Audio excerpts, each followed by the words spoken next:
Some of y'all kept asking for more episodes of shorter stories again, and I said, hey, why not? So I tackled this huge stack of submissions I got, broke my elbow, and you're about to hear the most drastic variation of quality and subject matter you've heard on this show yet, with today's last story being the giant spider-human hybrid cherry on top.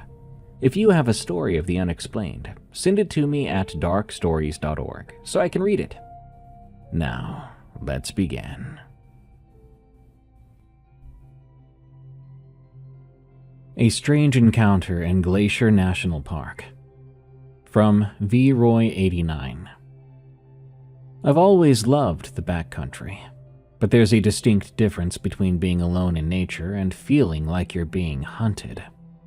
My wife and I used to live in Creston, British Columbia, right near the border. One summer, we decided on a whim to take a mostly unplanned 5-day trip down into Glacier National Park in Montana. We ended up taking the long, incredibly bumpy inside North Fork Road all the way out to Quartz Creek Campground, a very remote spot near the old Pole Bridge Ranger Station. The camp was laid out like a secluded cul-de-sac, with only about 7 or 8 campsites nestled right by the water. When we arrived, 3 of the spots were taken, but by the next night, everyone else had packed up.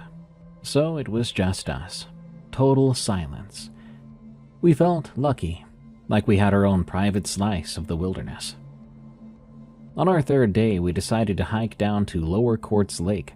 The trail started right from inside the North Fork area, where we were staying. The weather was perfect. Sunny and not too hot. Just a beautiful afternoon. Early into the hike, we passed a family of 5.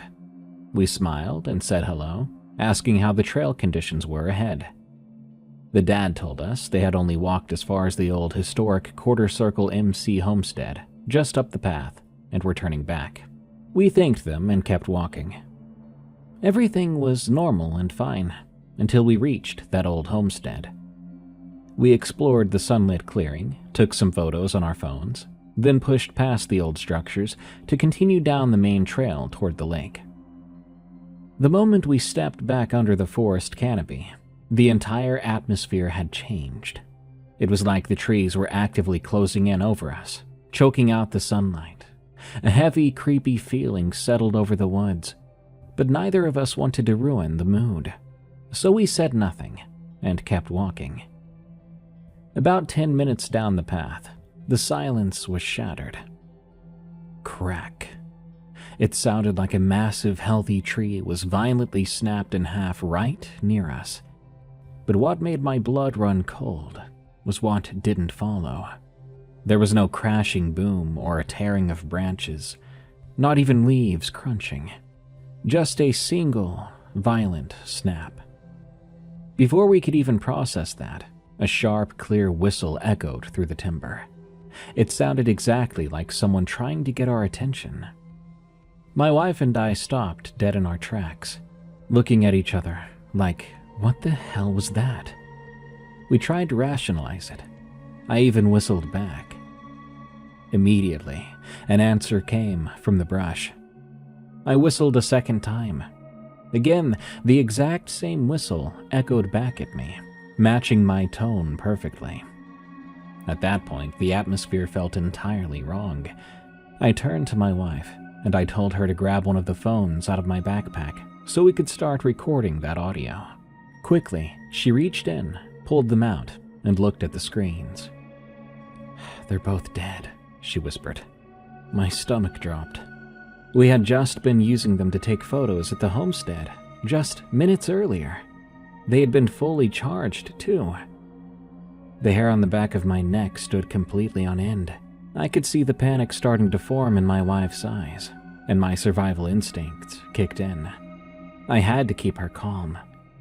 "The trail must turn and hug the river up ahead," I lied, keeping my voice steady. "That's where the noise is coming from. Let's just keep moving. We'll probably run into someone else soon." I knew darn well the trail went straight for a long ways before hitting the water, but I needed to keep her moving forward rather than running back toward whatever was mimicking me. We pushed on. The trail never turned, Eventually, we reached the river crossing. Someone had left a collection of sturdy walking sticks at the bank to help hikers balance against the current while crossing. We grabbed them, wading through the cold water and climbing up the opposite bank. As we stepped onto dry land, I instinctively looked back across the river. My heart stopped. Through a break in the thick brush, I swear I saw two pairs of unblinking eyes staring directly at us from the shadows. A second later, they simply vanished into the undergrowth. I didn't say a word to my wife. I was already questioning my own sanity. We made it to the lake, had a quick skinny dip, and ate some lunch. But the joy of the trip was gone. We just wanted to get back to safety. When we arrived back at the river crossing, the dread returned tenfold. The walking sticks we had used, the ones that had been left at the bank for the hikers, were completely gone. Someone or something had taken them while we were at the lake. My wife and I looked at each other. We didn't say it out loud, but our expression said everything. We are being watched, possibly even followed. The oppressive, heavy feeling of being hunted followed us every single step of the way back. It felt like something was walking parallel to us, just beyond the tree line. But the moment our boots stepped out of the trees, back into the sunlit clearing of the old homestead, that weight instantly lifted. The air felt light again. The dread vanished. Desperate for a taste of normalcy, we drove out of the park boundaries that evening to the tiny off-grid community of Polebridge. We stopped at the Northern Lights Saloon, had a great dinner, and a few strong drinks to calm the nerves, before heading back to our isolated campsite for the night.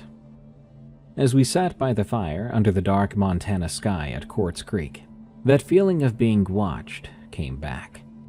But strangely, the malice was gone from it. It didn't feel threatening anymore. It just felt like whatever lived in those deep, forgotten woods was keeping tabs on us, making sure we knew well we were just visitors in its home. I don't know what snapped that tree, what drained our phones, or what copied my voice. But after spending years in the outdoors, I know one thing for certain. That was no human.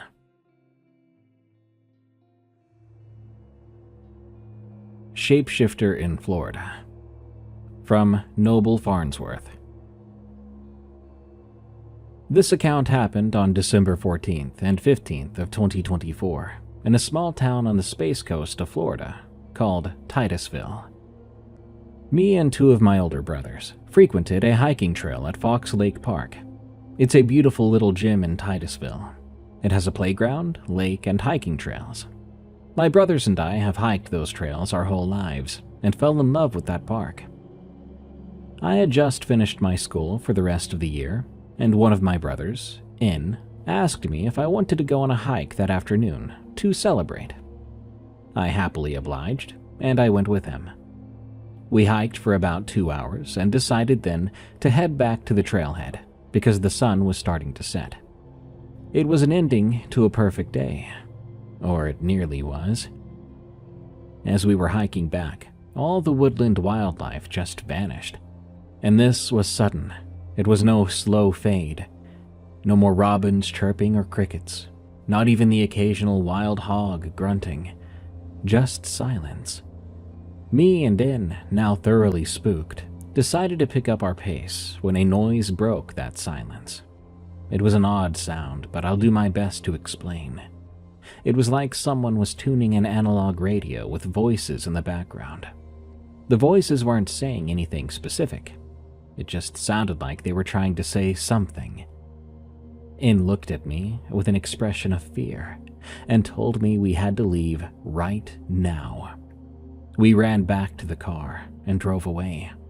The following day, In and my other brother, S, decided to go back to investigate. I wasn't able to join them on this hike. I had planned to propose to my then girlfriend that very day, and if you're wondering, she did say yes. Anyway, as they entered the woods, they were hit with an overwhelming feeling of being watched. They tried to pay no attention to it, pressing onward. After some time, they noticed what looked to be a man watching them from behind, farther down the trail. According to their description, the man was at least 6 to 7 feet tall, and he didn't have any clothes on that they could tell. Being the blockheads they were, S and N decided to approach this man. As they walked towards him, the man went back into the woods without leaving a trace. Feeling somewhat disappointed with no real results coming from their investigation, S and N turned around and began to head back to the head of the trail. They'd only taken a couple of steps when voices began to come from the woods. The voices were coming from seemingly everywhere. S and N were frantic at this point. They searched for the source of the voices, but couldn't find anything. But then they looked behind them. Standing there was a perfect copy of N himself. Everything was the same, from the shorts and shirt he was wearing, even the freaking hat. S and N finally had enough and began to run back. As they were running, they heard crunching leaves behind them. They stopped for only a moment to check their surroundings when a large gust of wind came out of the bushes to their right, followed by the sound of something running away at an ungodly speed. Fortunately, they made it back to their car without further incident. Ever since those experiences, my brothers and I don't go hiking there as often as we used to. I'm not sure if I want to go back at all, to be honest. All I know is that there are things in this world that we can't understand. Maybe it's for the best it stays that way.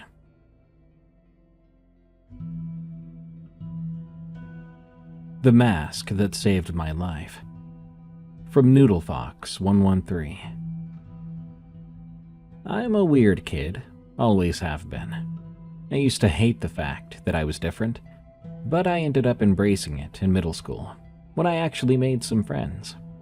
I started making masks when I was 12, animal-themed ones, like cats and dogs. Then I made my first complex mask. This one was a deer skull. I made it entirely out of cardboard. It had long antlers, and I'd painted black mesh over the eyes, so they looked like dark holes where the eyes should have been. My brothers made fun of me for it, which was reasonable considering how odd it was to see me walking around my backyard in the dark with that mask on my head. But I had grown attached to it. I brought it multiple times when my dad and brothers went golf ball hunting on dark nights. My mother actually told me it was terrifying after I made it. I was waiting for a time I could scare some people with it, and that time finally came. My parents told us we would be going on a camping trip in the Yellowstone Pass that you have to drive through to get to Jackson Hole, Wyoming. We packed, and of course I brought my mask, as well as a cardboard tail that was linked with bones that I'd been working on. Cardboard bones. Then me and my 2 younger brothers were told that our 4 older siblings would be coming along with us. We waited for them to come to our house before we all drove to our camping spot. We left around noon. The first half of the drive was just open fields. We somehow managed to fit all 9 of us into our large van, along with all of our camping gear in the back. The drive to the pass was about 3 hours, and our van was loud with talking and arguing, even though all my older siblings and I had phones that could keep us occupied. I had turned on my JBL headphones, listening to some scary deep woods compilations, staring out the window at the vast wheat fields that spanned out every direction. The closer we got to the pass and our turning point to our campsite, the more my anticipation rose. But something else rose along with it. Fear. Like something was there, watching. I've grown to read these feelings. I believe myself to be a sort of weaker psychic, one who doesn't get visions necessarily, but feelings of something bound to happen. I calmed myself down with deep breaths and stared out the window as we entered the pass. Tall woods of lodgepole pines and aspens loomed all around us as we drove through the pass. We were heading through for about half an hour before my dad turned down a paved trail with a sign that was labeled with campgrounds. We drove down the steep trail into the base of the pass. We packed out of our van in this clearing that was surrounded by lodgepole pines. There was a creek that flowed close to our campsite, which we pitched our tent by, for some natural white noise, as my mom said. My parents and 2 younger brothers were sleeping in their tent, so were my 3 older sisters. My older brother and I each had our own tents, though his was farther away from the rest of our tents, because that's how he was.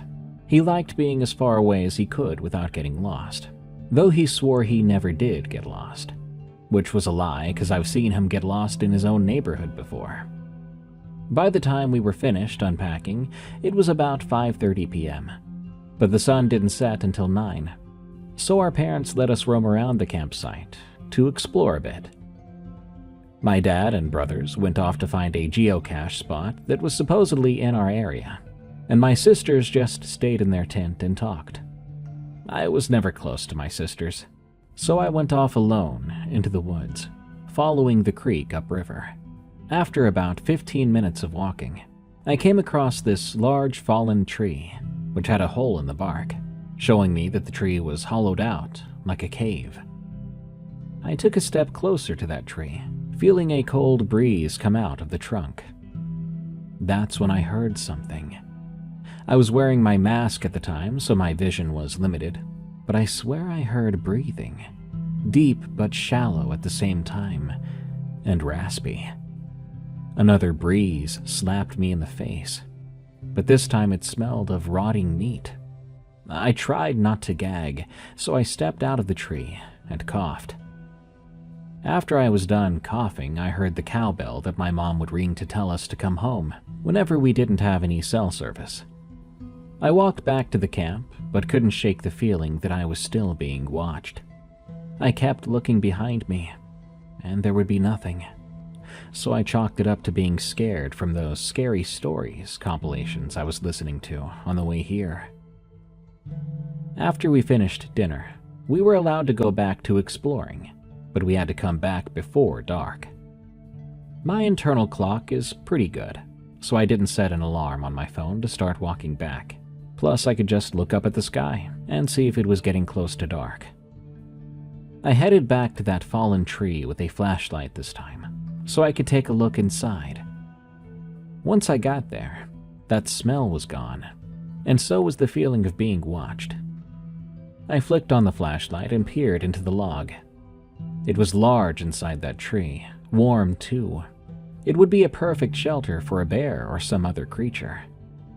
With that thought, I then realized it probably wasn't the best idea to be inside the log, if it was in fact a den for some animal.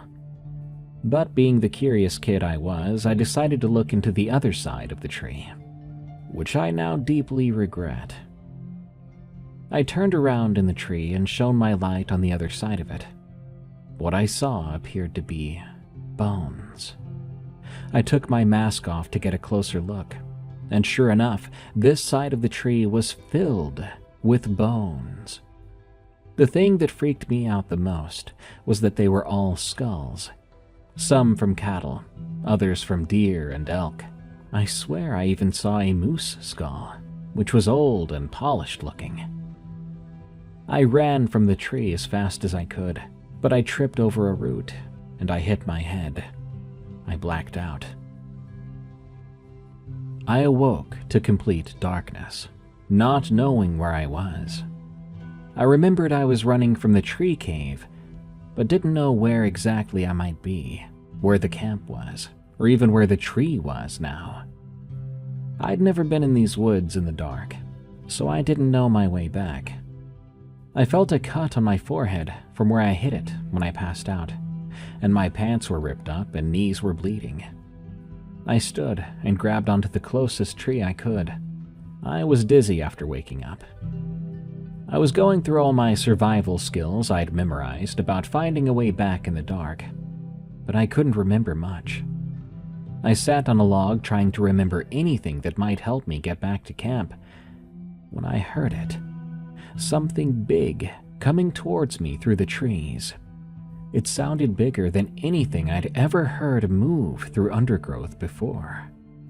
For some reason, I had an instinctual feeling to put the mask on and get and stay low to the ground. At this point, I was listening to any feeling I got, so I proceeded to put on my mask and my hood.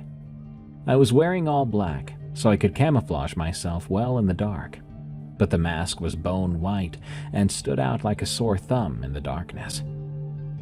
The thing in the woods moved closer to me. Eventually, I could see it. It was tall, about 10 feet, with white skin and black patchy fur. Its limbs were unnaturally long, and I swear I could see ribs, along with every bone in its body through its skin. And its head was a deer skull. My body was shaking. I was trying to remain as small-looking as possible. I could see that it was looking at me, but something deep inside me told me it didn't want to kill me. I'm about 5'10" and have long limbs myself, so when the little voice in the back of my mind told me to stand up, I did, and the creature did nothing. It tilted its head and reached a long bony hand out at me. I reached back at the thing, and it brushed its long finger against my glove, which had long paper claw fingers painted white and black to look more natural. It grunted at me, but then it nodded its head, then turned and walked away. I stood there in shock, trying to figure out what the heck just happened. It turned its head without turning its body and looked off into the distance behind me, then walked into the darkness. It disappeared into the shadowy woods as I stood there frozen. Eventually, I walked into the direction of my camp. When I got back, my parents informed me that I was lost for 4 hours and they could not find me anywhere. I told them that I was at the large fallen down hollow tree about 10 minutes upstream from the creek. They decided it was probably best to leave, so we packed up our camp and left. Everyone was mad at me for ruining the camping trip, but I was still in too much shock at what I encountered. I kept wondering, did that creature think I was one of its kind? If you're the weird kid in your family, embrace it. You never know when it might save your life. The paranormal in my home. From Wholesome Deer. My whole life I've been living in the country. My name is Celine and I live in Ontario, Canada with my family of 5. Everyone in this house believes in the paranormal to some extent, and we all have experienced some sort of supernatural goings-on. I'm here to tell you a few of the times my family and I have witnessed some of these things.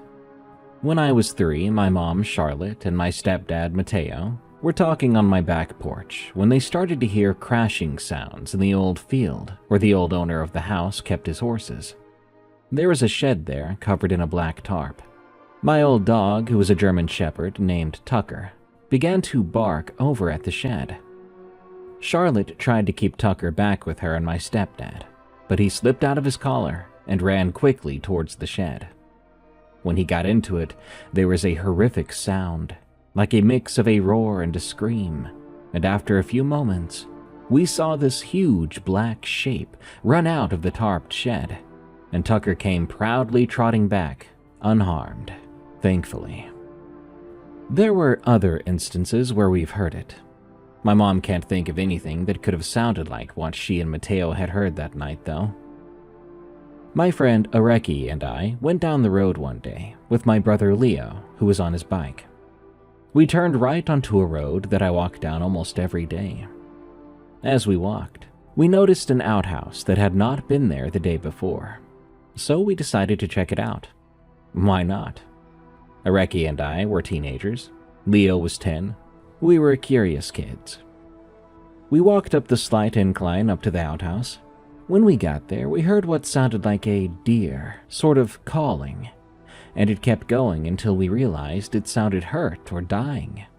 But something in my head was telling me that we should not go any further. We should not go investigate to see if it's okay. I've heard some scary foresty stories before. I knew not to follow strange voices or sounds into the woods, so we left right away. On another occasion, we went somewhere where allegedly a spiritual ritual of sorts had taken place. It was sort of a local legend. I pulled out my phone there and turned on a spirit talker app to see if we could get anyone on there or have a conversation with the spirit. After 20 minutes of nothing, we left. We actually decided to go back to that strange outhouse, which was still there. Lo and behold, when we arrived, there were more deer sounds. Leo decided to stay down at the bottom of the slope, saying he didn't want a ghost to possess his bike, while Areki and I were listening to these strange deer sounds, realizing it was constant. We listened to it for a good 15 minutes.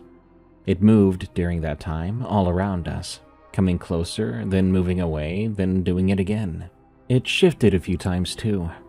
There were times it sounded like a woman crying or calling for help. Then there were the sounds of thudding and crashing. At one point we heard a snap so close to us, it made Leo scream. We decided then we should leave. We got home no problem, but we are planning to go back to see if we can still hear it. Maybe we can record it. By the way, I think we have a mimic in our house. We often hear it copying my little sister Kate. She has a different dad than Leo and I, so she goes on visits every month from the 1st to the 8th, and every second weekend. Charlotte can often hear Kate calling for her, yelling "Mom," crying, or laughing. Charlotte has also heard Mateo or Leo calling out for her. Leo has heard Charlotte calling for him, and Leo being Leo, he always answers back to the strange voice. He often hears us calling for him, but he always answers with a yes or coming. He's also heard our Nana at the same time as I did. It sounded like a loud and automated hi, but like our Nana still, but a robotic version of her. I had to tell him to stop answering the voices, because whatever it was feeding off of confusion and probably liked the replies we were giving it. That's probably why it was still there. There's another short instance we had. One night, around 1 a.m., Charlotte was teaching Leo and I how to play poker with my collection of pennies. There was a bad thunderstorm going on. We had lots of dogs and 2 cats. Some other family members had been living in our yard for a few months, and one of their dogs had passed away in that yard. That night, Charlotte had felt a small and cold pressure on her side, where our small dog named Grapes had always leaned against her. She said his name, and she felt the cold air shift. She said a few other names, but it never shifted the same way with those. She then said Grapes' name again, and it shifted once more. Some of our other animals came to visit, too. Leo had both of the cats with him, Gilligan and Blizzard. Charlotte had 2 of our dogs, Grapes and Titus, and I had our cousin's dog, Karma, who had passed away in our field from a yeast infection because our cousins never took proper care of her. To our cousins, dogs equal money, so Karma didn't mean anything to them. But I loved Karma. She was such a sweet dog, and reminded me of my dog Archer. But yeah, that night broke all of our hearts. These are just a few of my family's paranormal stories. A lot of weird things happen to certain families, and we're one of those families, I guess. It has hunted me for a decade. From Wrecking Hazard 07. This is a true story. It happened around 10 years ago, when I was about 7 or 8. Some background information before we start. This might get somewhat confusing without a good image in your head. I'm an Australian boy. I grew up with my house backing onto the Australian bushland. I wouldn't trade it for the world. I hate big cities, and my small suburban town is what I like. However, this story doesn't take place there. At least, not yet. When I was around 7 or 8, my parents bought a plot of land a few hours north of our house. This small town, if you could call it that, was much more secluded than where I live. It has a boat ramp, a community hall, a playground, and a public toilet. Aside from houses, that's all that's there. No shops or cafes, just a small village surrounded by bushland and a river. The highway isn't far from it, only about a kilometer, as that's the only way in and the only way out. But that doesn't matter for now.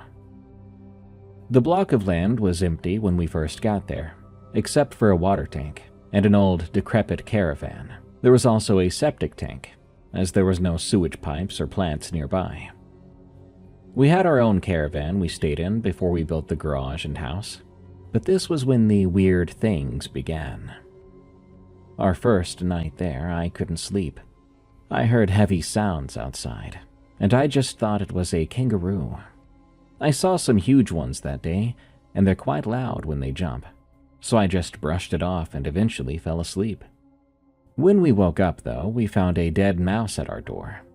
An odd occurrence, to be sure, but there were goannas, snakes, and foxes, plus baits for the foxes, as they're pests and kill local wildlife.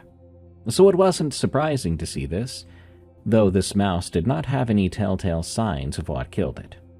Though it did look squished, like something had grabbed it and squeezed it like a sponge, then let it go. Fast forward about a year later. I had my friend up with us along with her dad. She'll remain nameless for the sake of privacy. She's older than me by a few months, but she's known me since I was born. My dad and her dad were friends years before us. We were having a great time going out on the water on the boat, water skiing, wakeboarding. I was the best at kneeboarding personally, and I still am, despite having knee problems now. Anyway, after we came home, we sat around for a little while, but me and my friend soon got bored. The sun was going down over the trees, but there was still some orange light out there, and we decided to go to the playground up the road, only a few hundred meters up the road, that is. The way this was set up was, if you were looking down the street, my house and the park we're on, you'd have your back to the road that leads out of the town if you took a right. Looking toward my house, try to imagine a long, horizontal rectangle. On the left line is the playground. Just next to that is the community hall, going towards the right side of the rectangle. After that is the public toilet, all within about 20 meters of each other, but having gaps in between. On the top line of the rectangle, we have bushland for hundreds of kilometers on the right. Just next to the park, to about halfway up the rectangle, is water. When you make it halfway along the rectangle, there's another street. All the way at the end of the rectangle and the street, as it was a dead end, is my house. So me and my friend are at the park. My back is to the bush, and I'm on the swings. My friend was talking to me, facing towards me, so looking towards the bush. She asks me, "Hey, was that tree there before?" I was confused and looked behind me, still swinging. The light was dimming, the trees becoming blackened with shadow, but this one tree looked rather off. It was shorter than the others, around 8 feet tall, and it did not have any leaves. It appeared to have only 2 branches that sank downwards like arms, and on the top of the trunk was something that looked almost like a head. Now, I was not a fearless child, trust me. I was diagnosed with anxiety at only age 6, but I'm over that now. This thing didn't scare me, however.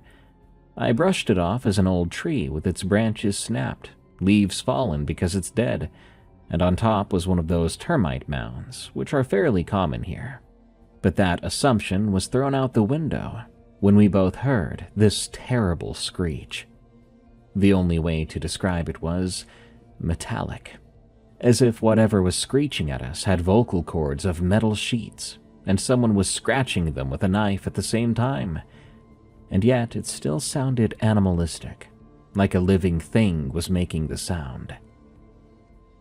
At this point, it's so dark, the 3 street lamps on the street come on, and one of them was conveniently in front of the community hall and provided just enough light to see what was there.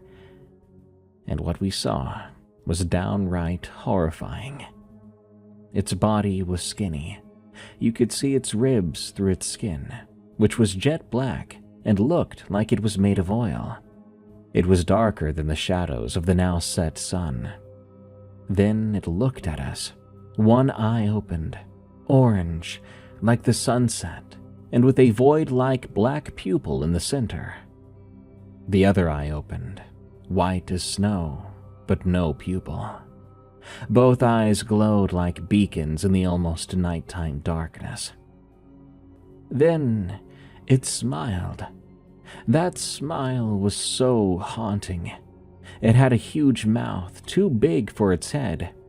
Its mouth just kept stretching and stretching until it was grinning literally ear to ear, if it had ears, that is. Its teeth, perfectly white and perfectly sharp, each tooth fit perfectly between the other, glowing with the glow of its own eyes.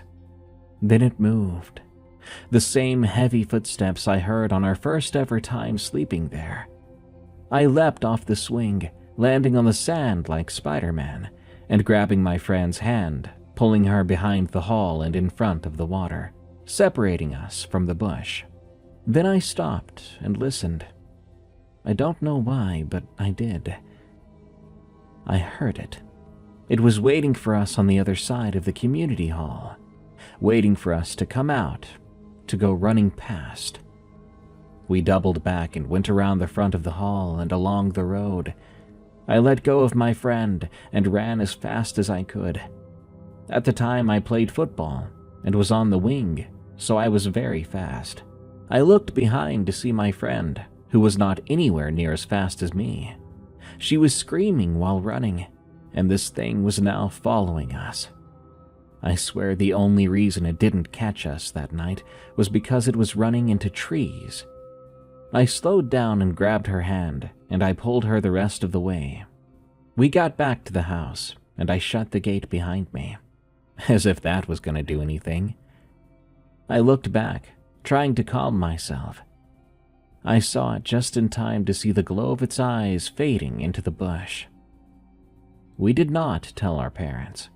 We thought they wouldn't believe us, or for some reason we might get in trouble. For what, I didn't know, but that's the way kids think. A few months after this, I was back in the suburb I lived in, waiting in the car after football training. The field we trained at was surrounded by bush. I didn't have a phone or an iPad like these kids nowadays, so I just looked out the window while my dad was talking to the coach. I'd had this altercation with another kid in the team who had been bullying me. Let's just say he stopped after that night, thanks to some persuasion from my boot. Anyway, I looked out the window. In the distance, I saw two glowing colors, one orange and one white. I was absolutely terrified. This thing, it had followed me all the way to my home, hundreds of kilometers away. You have no idea how scared I was, out of my mind, and as soon as Dad got in the car, I begged him in tears to leave. He thought I was just doing something to not get in much trouble with the coach, but we left nonetheless. About a year went by after this. I was walking my dog around the block, and funnily enough, just down the road from my actual house is also a playground, only about 75 meters down the road. I was walking past it in broad daylight toward my house, and I heard in the bush surrounding it someone call my name. I have a common first name, and people around here know me pretty well. The thing is, it also said my last name. My last name isn't common at all. There is an American pop singer with the same last name, but I won't say who, and obviously we're not related. So I hear my full name coming from the bush, from a voice I did not recognize. My dog, who is usually a friendly little gremlin who would try to make friends with a German shepherd who would bite him in half, was scared to death. He was hiding behind me. His tail, which was always up and wagging on a walk, was now tucked between his legs. Usually, if something was trying to attack me or him, he'd get small dog syndrome and try to attack it back. But this was different. This was the only time I've seen him physically hide from something. I took off running, so did the dog. We ran all the way home. I took him inside, locked the doors, and closed the blinds, and I stayed in my room with the dog until my parents got home a few hours later. I grew to accept that whatever this thing was, it was not going to leave me alone. While my anxiety was getting better, my paranoia spiked. I'd see those glowing lights, but soon they would be accompanied by an ominous purple glow. About 5 years after my first encounter with it at the park, I was back up north with one of the local kids. I was telling him about this thing and what it did as we were walking down that very same road at night. He lived on the street halfway down the rectangle, and I was walking him home. I was 1.5 years older and thought I was responsible. I had my black belt, after all. We got to the corner of the street, and we saw in the bush a faint purple glow. I knew what it was right away. That creature was back. I then saw the glowing eyes through the trees, and I froze. I also have anger management problems, as seen earlier by the football bully. When my body goes into fight or flight mode, it almost always chooses fight. But this time it chose freeze. I stood there in the middle of the road staring at the glowing eyes that I knew were its eyes. It was much taller now. It had been about 8 feet tall, but now was approaching 15 feet. When it got closer to the tree line, about 50 meters out, I heard it screech. I booked it after that. Me and the local kid sprinted down the road to his house.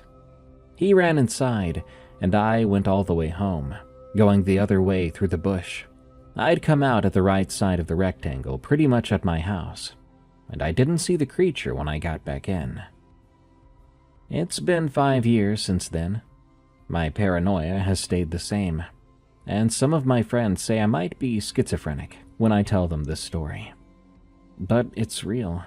It happened to real people, not just to me. 2 different people other than me can recall this thing. Now I'm an adult, and I still live at home, as the housing market is way too expensive.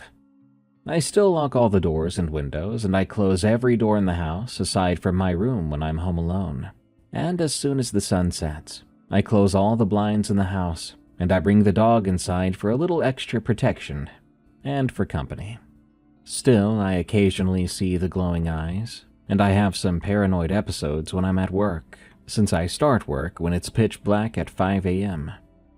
But I haven't been attacked since that incident about 5 years ago. Believe me or not, I know what I saw. I know it chased me, and I know it's still following me to this day. Maybe I should confront it.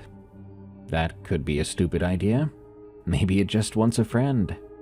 It's only ever come after me when I've been with people or my dog, after all. Otherwise, it seems to wait, watch, observing. If you ever see glowing lights in the Australian bush, go the other way.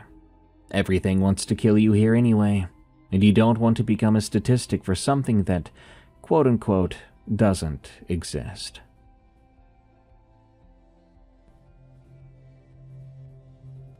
Beneath the White Picket Fence. From Bryant. Look, if you looked up my hometown on a map, you'd think it was paradise. I lived there when I was about 13, and the place was wealthy, clean, and completely quiet. Nothing bad ever happened there. It was just constant sunshine and, I'm not even joking, literal rainbows. Because of how the valley was shaped, we got these massive, bright rainbows multiple times a week. It was almost stupid how perfect it looked on the surface. But there was something seriously off about the layout of the place. It was a decent-sized town, but we didn't have a public bus system. At all.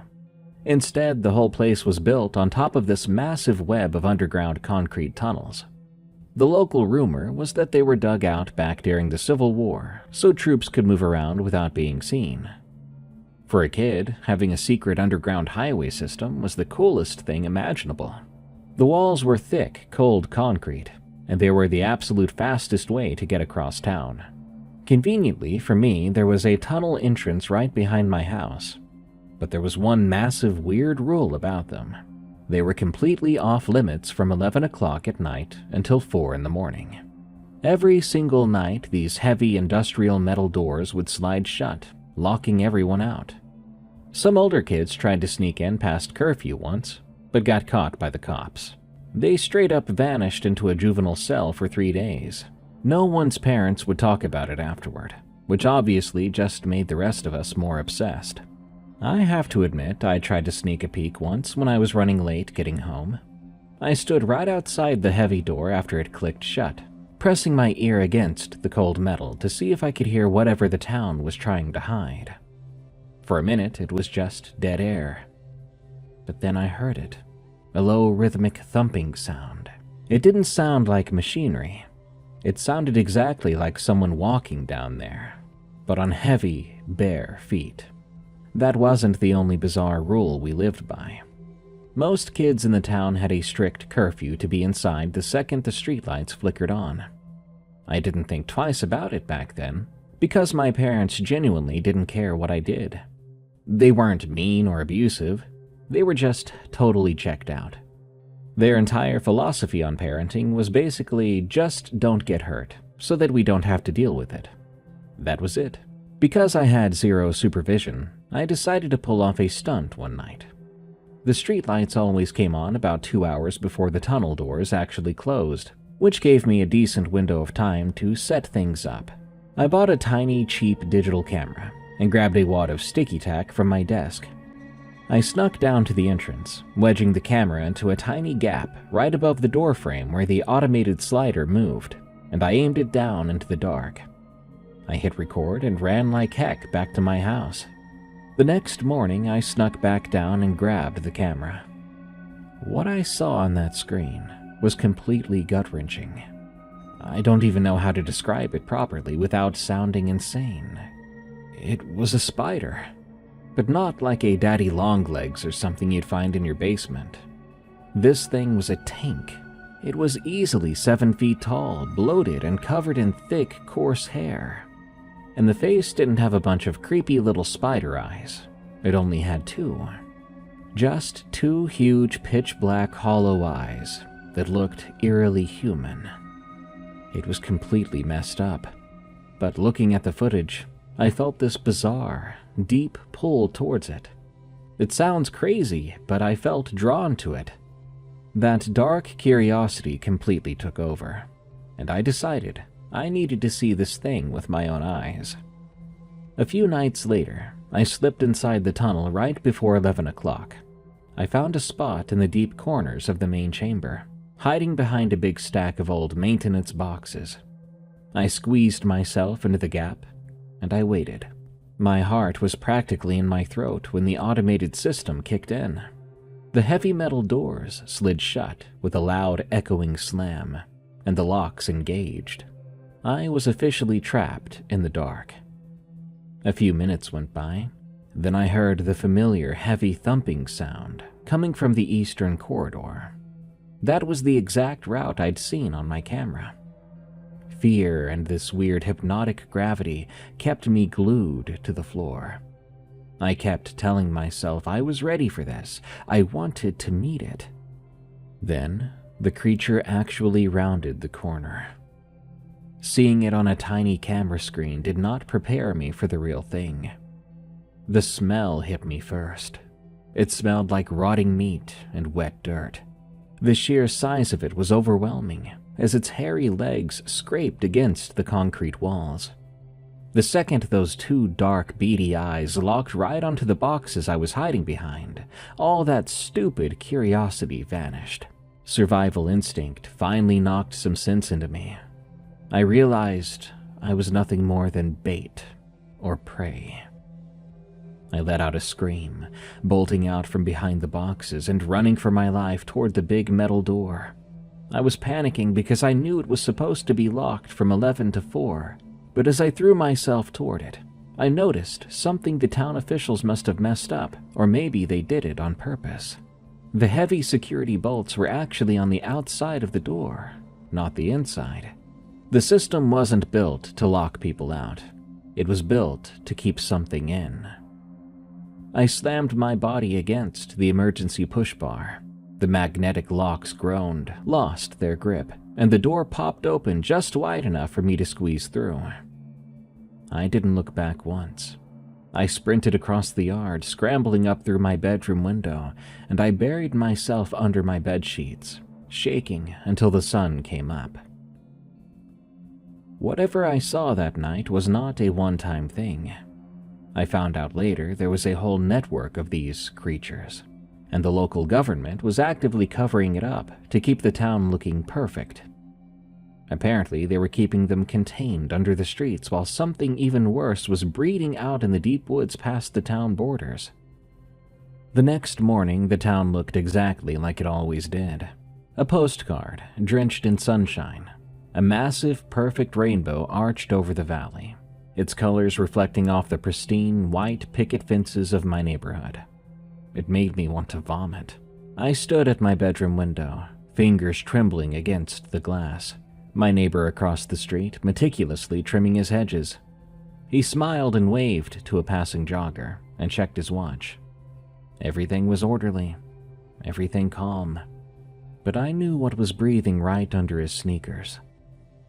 I looked down at my palms. They were stained with black grease from the tunnel door's emergency push bar and scraped raw from my mad scramble through my bedroom window. My chest still ached from the terror.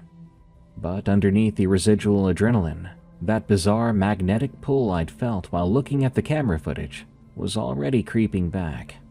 It was like a low-frequency hum vibrating in my teeth. My survival instinct had saved me last night, but daylight brought a reckless, burning need to understand what the hell was actually happening to my hometown. My parents were sitting at the kitchen island when I finally crept downstairs. My dad was scrolling through his tablet, and my mom was sipping a green smoothie. They didn't look up. "Hey," I said, my voice hoarse. "Did you guys hear anything weird last night? Like by the tunnel entrance?" "Make sure you lock the back door if you go out today, sweetie," my mom said, her eyes glued to some recipe on her phone.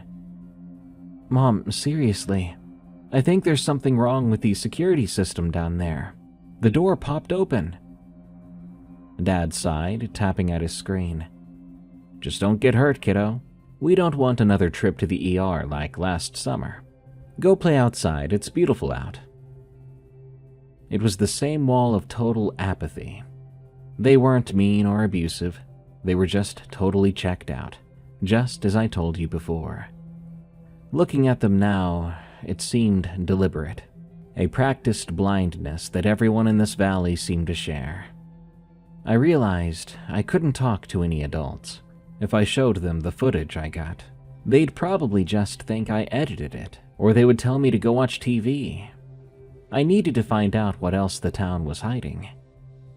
According to an old zoning map I got from the town library, the concrete tunnels didn't just loop under the suburbs. The eastern corridors, the exact path the 7-foot creature had walked, stretched straight out past the residential zones, terminating right at the edge of the forest. My own camera footage had proven the underground grid was a containment system, a massive cage under the asphalt. But my mind kept looping back to the rumor I'd uncovered.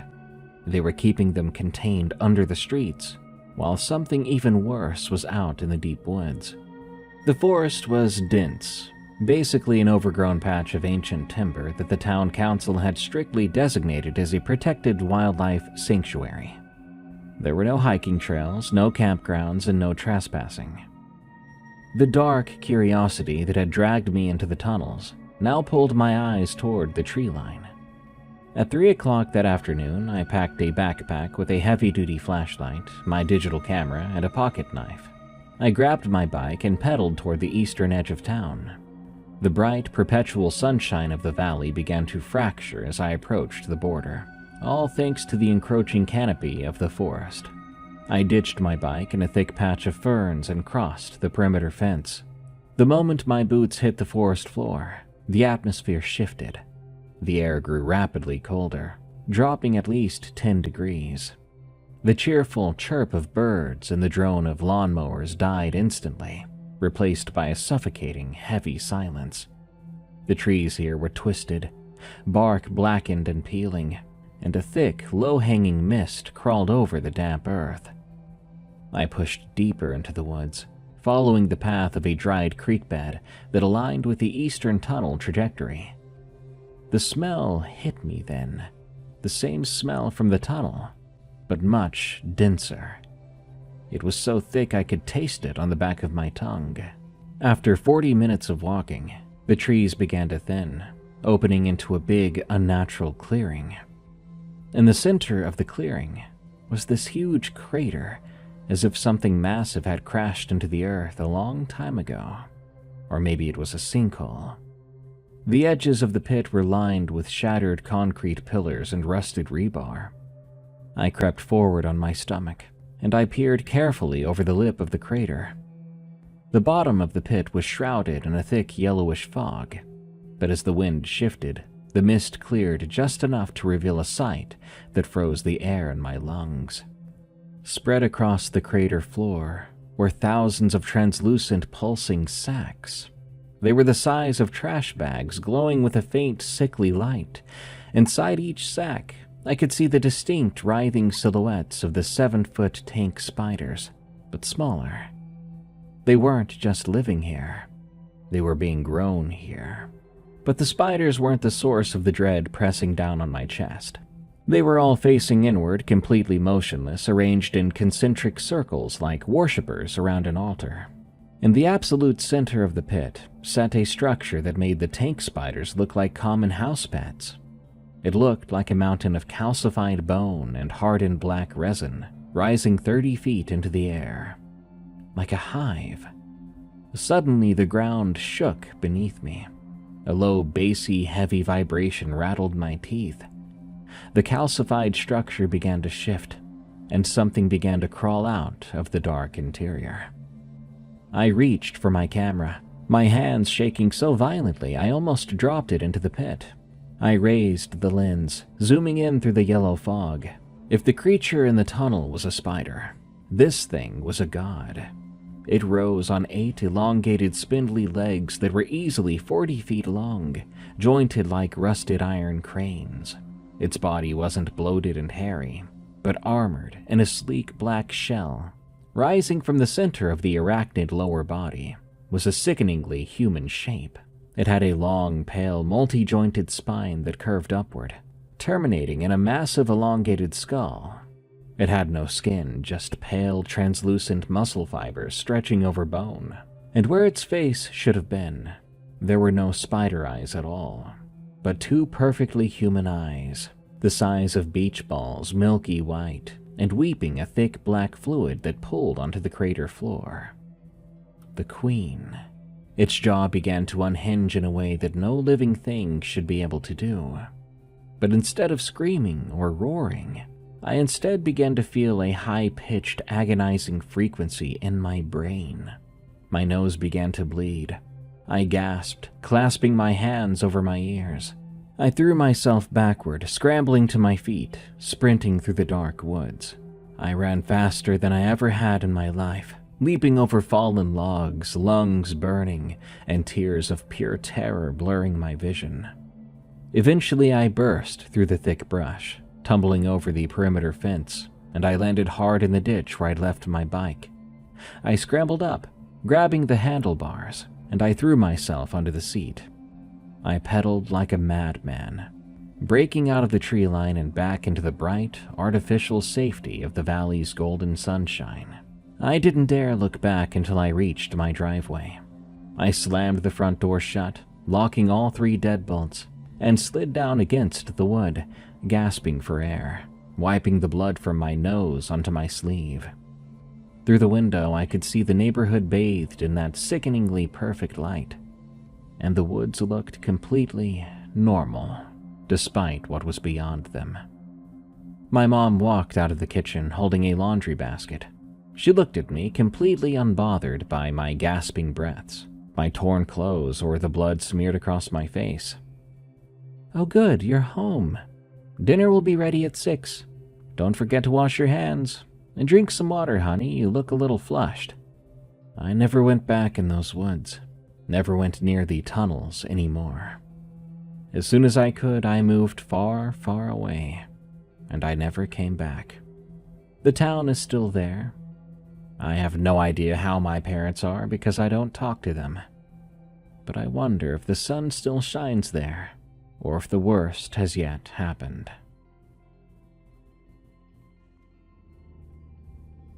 The Transfer, from Tommy Lee.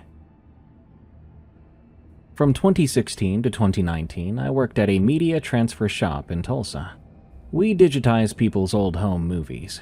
VHS, Super 8, Mini DV, you name it. Mostly it was birthday parties and bad camcorder zooms. It feels like after the first month you just sort of tune out what you're actually seeing, focusing on monitoring levels. In March of 2018, a woman dropped off a box of tapes from her late father's house. Standard estate job. 11 tapes, all labeled in marker. However, the 12th tape was not marked. And when I watched it, it was 40 minutes of hallway. Not footage of a hallway, but a camera set on something stable, pointing down a residential hallway at night, with the hall light on. There were 3 closed doors. Nothing happened for 40 minutes. I scrubbed through it twice looking for the reason it even existed. At 33 minutes and 40 seconds, the audio does pick up a man's voice. He sounds very close to the mic, like he's sitting right behind the camera. He calmly says, "Still there." And that's it. The tape ends. I mean, it's weird, yeah, but people film weird things. I digitized it with the rest. Here's the part I don't tell people at parties, though. Our software auto-generates thumbnails. 1 frame every 10 seconds, laid out in a contact sheet so customers can preview. When I exported the hallway's tape sheet, frame 204 showed the middle door open. I went back to the footage to check, but at that timestamp, the door is in fact closed. It's closed in the frame before and the frame after. So I tried re-exporting the contact sheet 3 times. The door is still open in frame 204 every time. And I suddenly noticed there was a vertical pale shape in the gap that the compression turns into mush when I zoomed in. I told my manager about this. He watched the footage, looking at the thumbnail, and said the thing I think about most. Don't include that tape in the delivery. I've seen one of these before." One of these? I thought. And he didn't even elaborate. He took the tape and the drive into his office, and I never saw either again. And the customer was only charged for 11. I quit about a year later for normal reasons. The pay, mostly. On my last day, I asked him about it again, figuring he'd finally tell me. He just said the previous time it happened, back in 2013, had also been a hallway. A different house, a different family, a different city that the tapes came from. But the voice? That was the exact same. I do have a load of other stories that are creepy from my time working at this media transfer shop. I could probably fill one of your whole episodes with them. So if you're interested, let me know. Thank you for listening.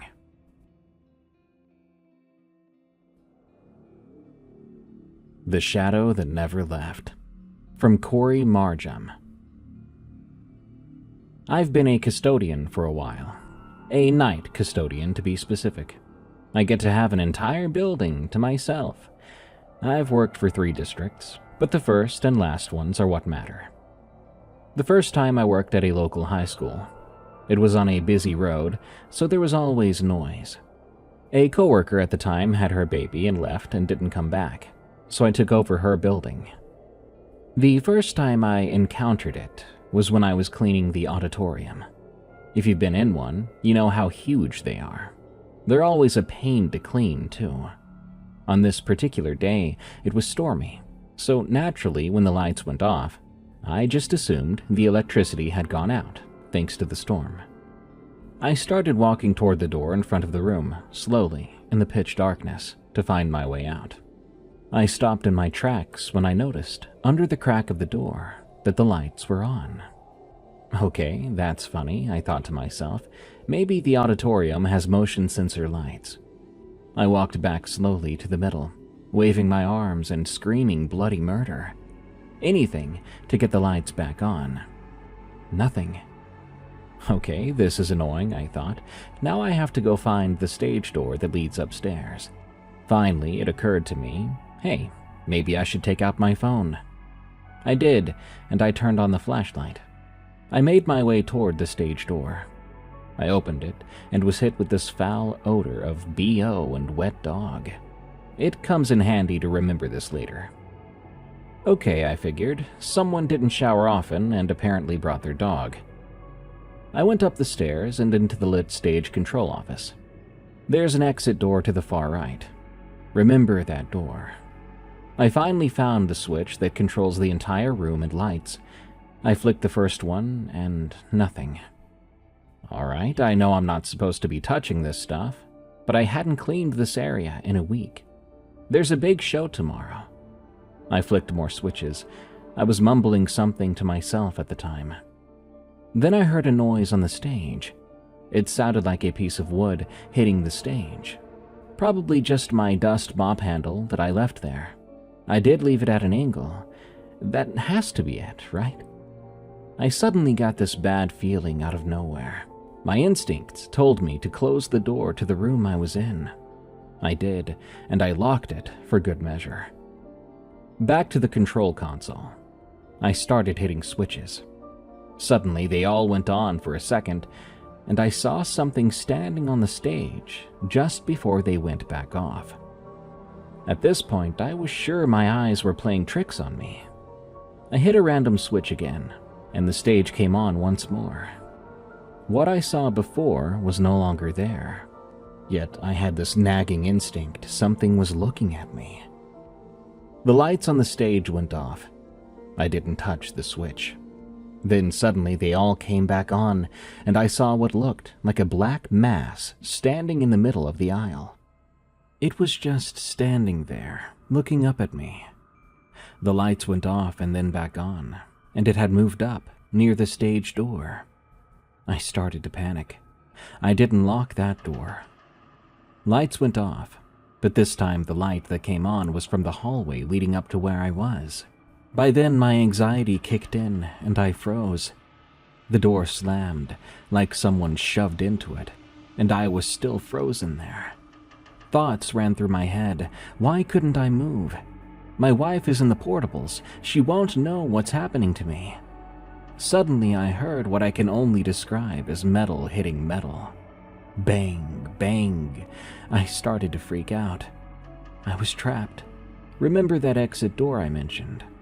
The banging was getting worse and worse, and the lights were flicking on and off. This time I went into flight mode and ran for that exit door. The alarm sounded as I went through, blaring through the whole building. I didn't even take the stairs. I jumped completely off. I left that job months later. A year after that, I got another job as a custodian. You guessed it, another high school. And can you believe my luck? I got the newly built building. Even so, there were some strange noises there sometimes. A month into working there, a teacher sadly took her own life. Everyone was told to stay out of the new building, even the custodial staff. I'll admit, I'm a jerk for this. I went upstairs to the outside staircase and peeked into the giant glass doors. Flowers were lined up everywhere. I was touched by how they all loved her, but I felt very rude for going up there. So I said sorry out loud. Before I went to leave, the light on the exit sign went out. Okay, I thought, I'll make sure to put in an FMX request. Still, though, the bathroom lights were able to illuminate the hallway somewhat. As I was turning to walk away, I saw what looked like this black shape come out of the wall of the classroom and into the hallway. Okay, my eyes are playing tricks on me, I thought. It was 10:48 p.m., almost time to go home. Yet this time the shadow thing was just standing there. I think it was staring at me, while I stared back.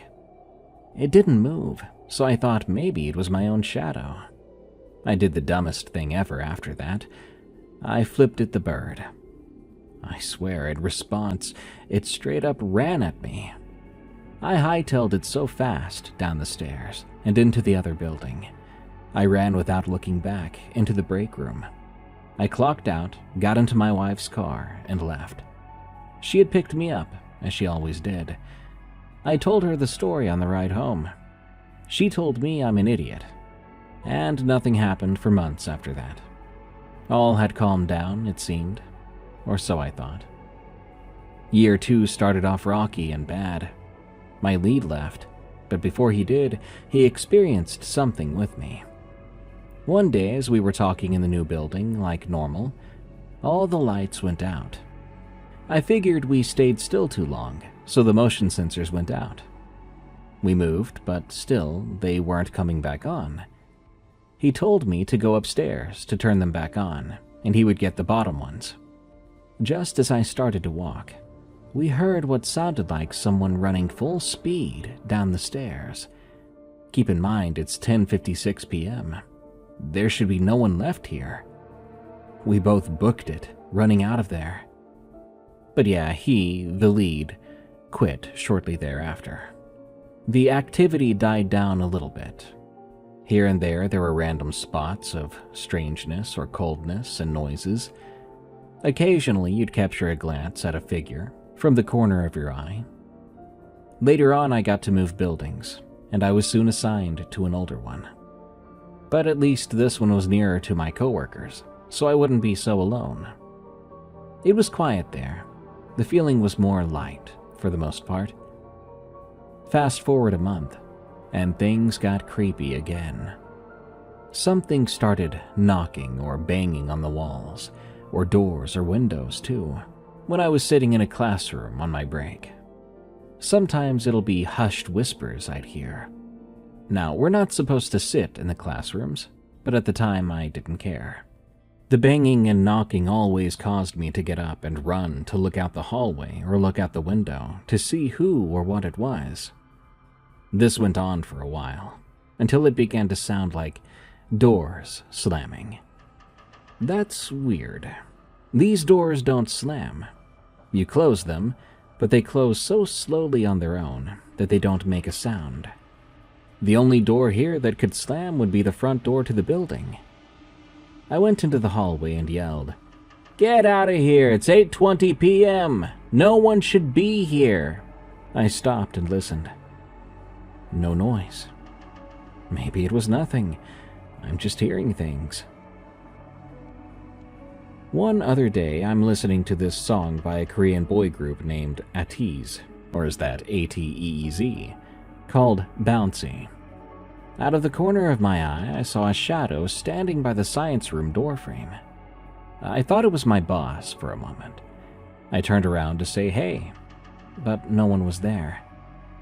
I was tired and it was late, so I didn't think anything more of it. But the next day, I saw it again. Same thing. So then it was weird. I decided to take out my EVP, an app I have on my phone. Allegedly, it can pick up on things that spirits might say.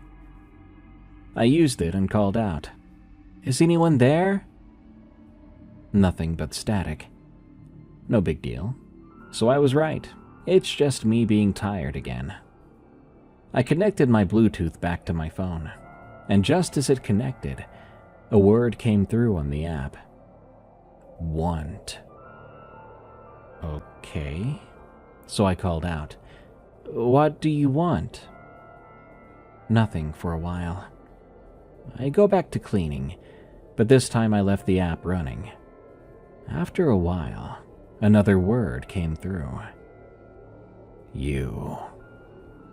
I asked, "What about me?" More quickly this time, it responded with 2 words, one after another. "You're" was the first word, and "live" was the second. Nope. I turned off the app, and I left the building to clean the boys' locker room.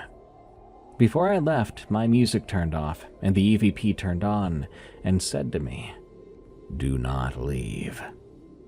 I laughed. And to the ghost hunters of the crowd, ready to call me stupid, I said back to it "F you" and laughed, running out. As of writing this, there was recently a blood moon.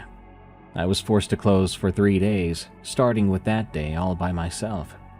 Those were the worst 3 days.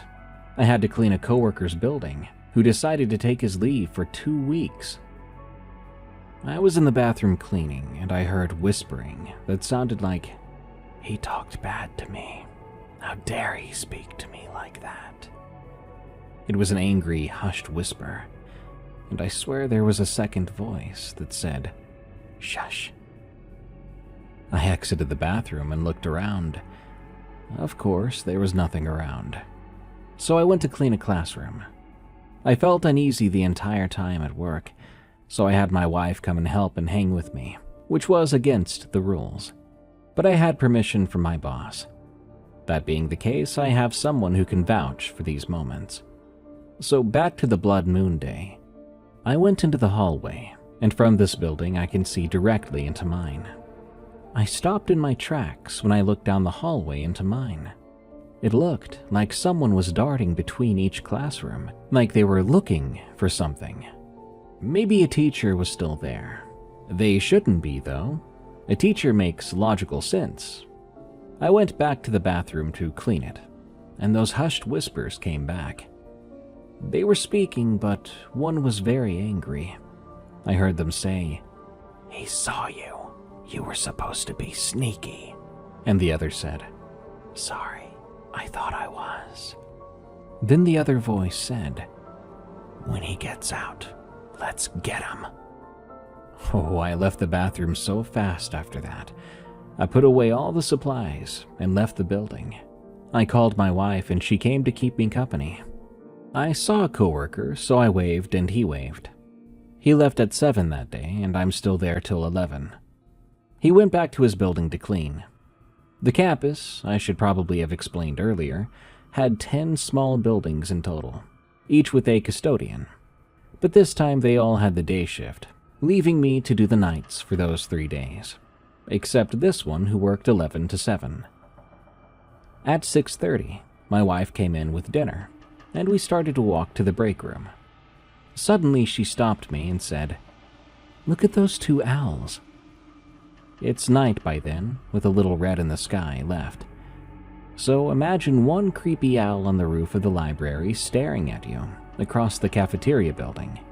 And then, as we were entering the cafeteria building to go to our break room, there's a second owl staring at us.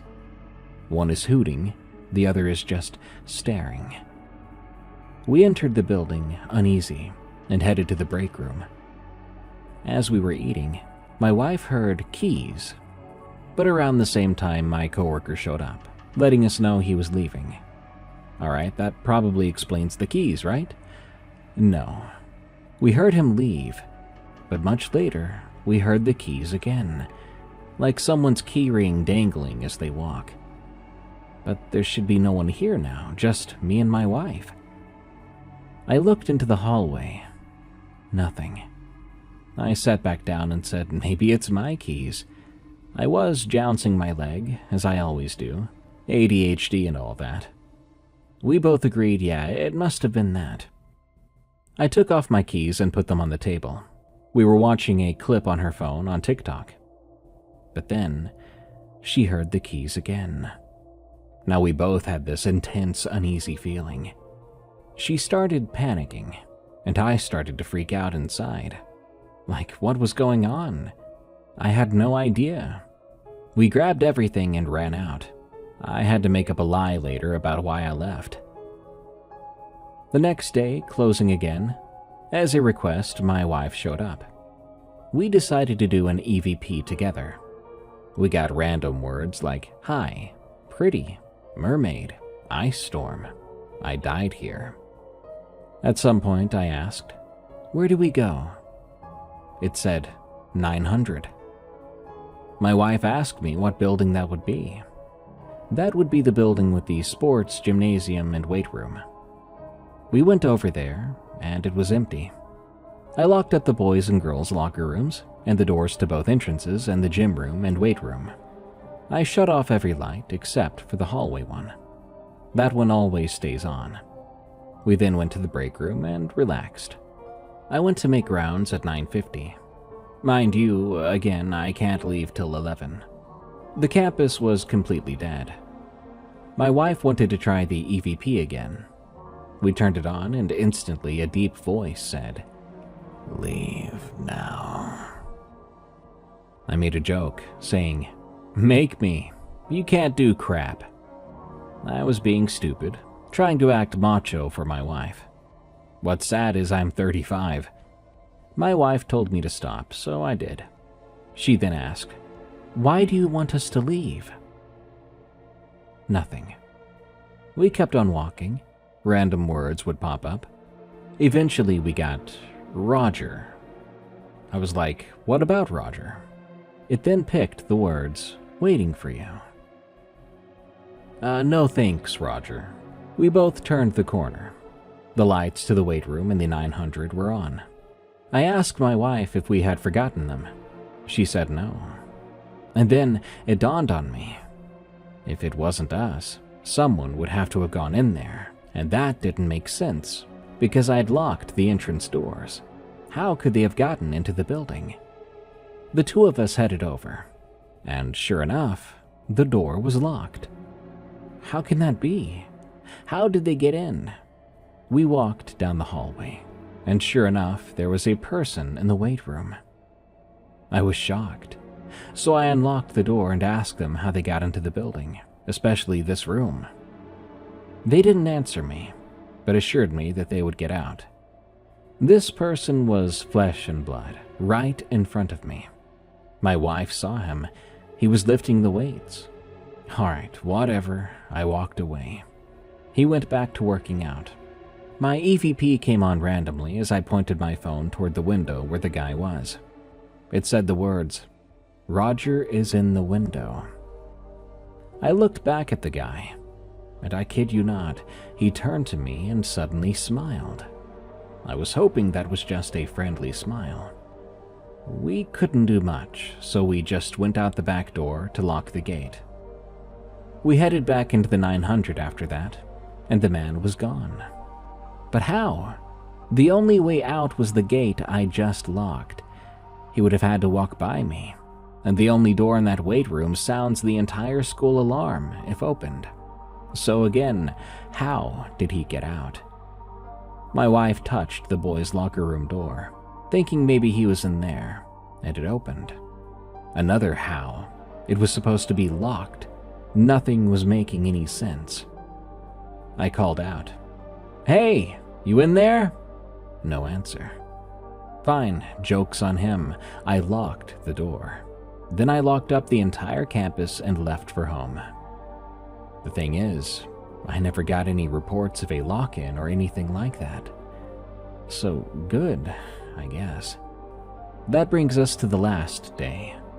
Roger was active that day as soon as I stepped onto campus, this entity that called itself Roger. That was a very rainy day. Occasionally, as I'm cleaning the building, I would see someone, or what looked like someone, running up and down the hallway from the corner of my eye.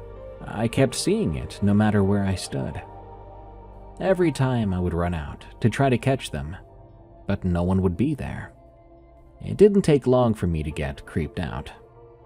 My wife showed up again and we cleaned together, but that night I would have to stay till closing. No more hours to make up for leaving early. I had to stay for sure this time.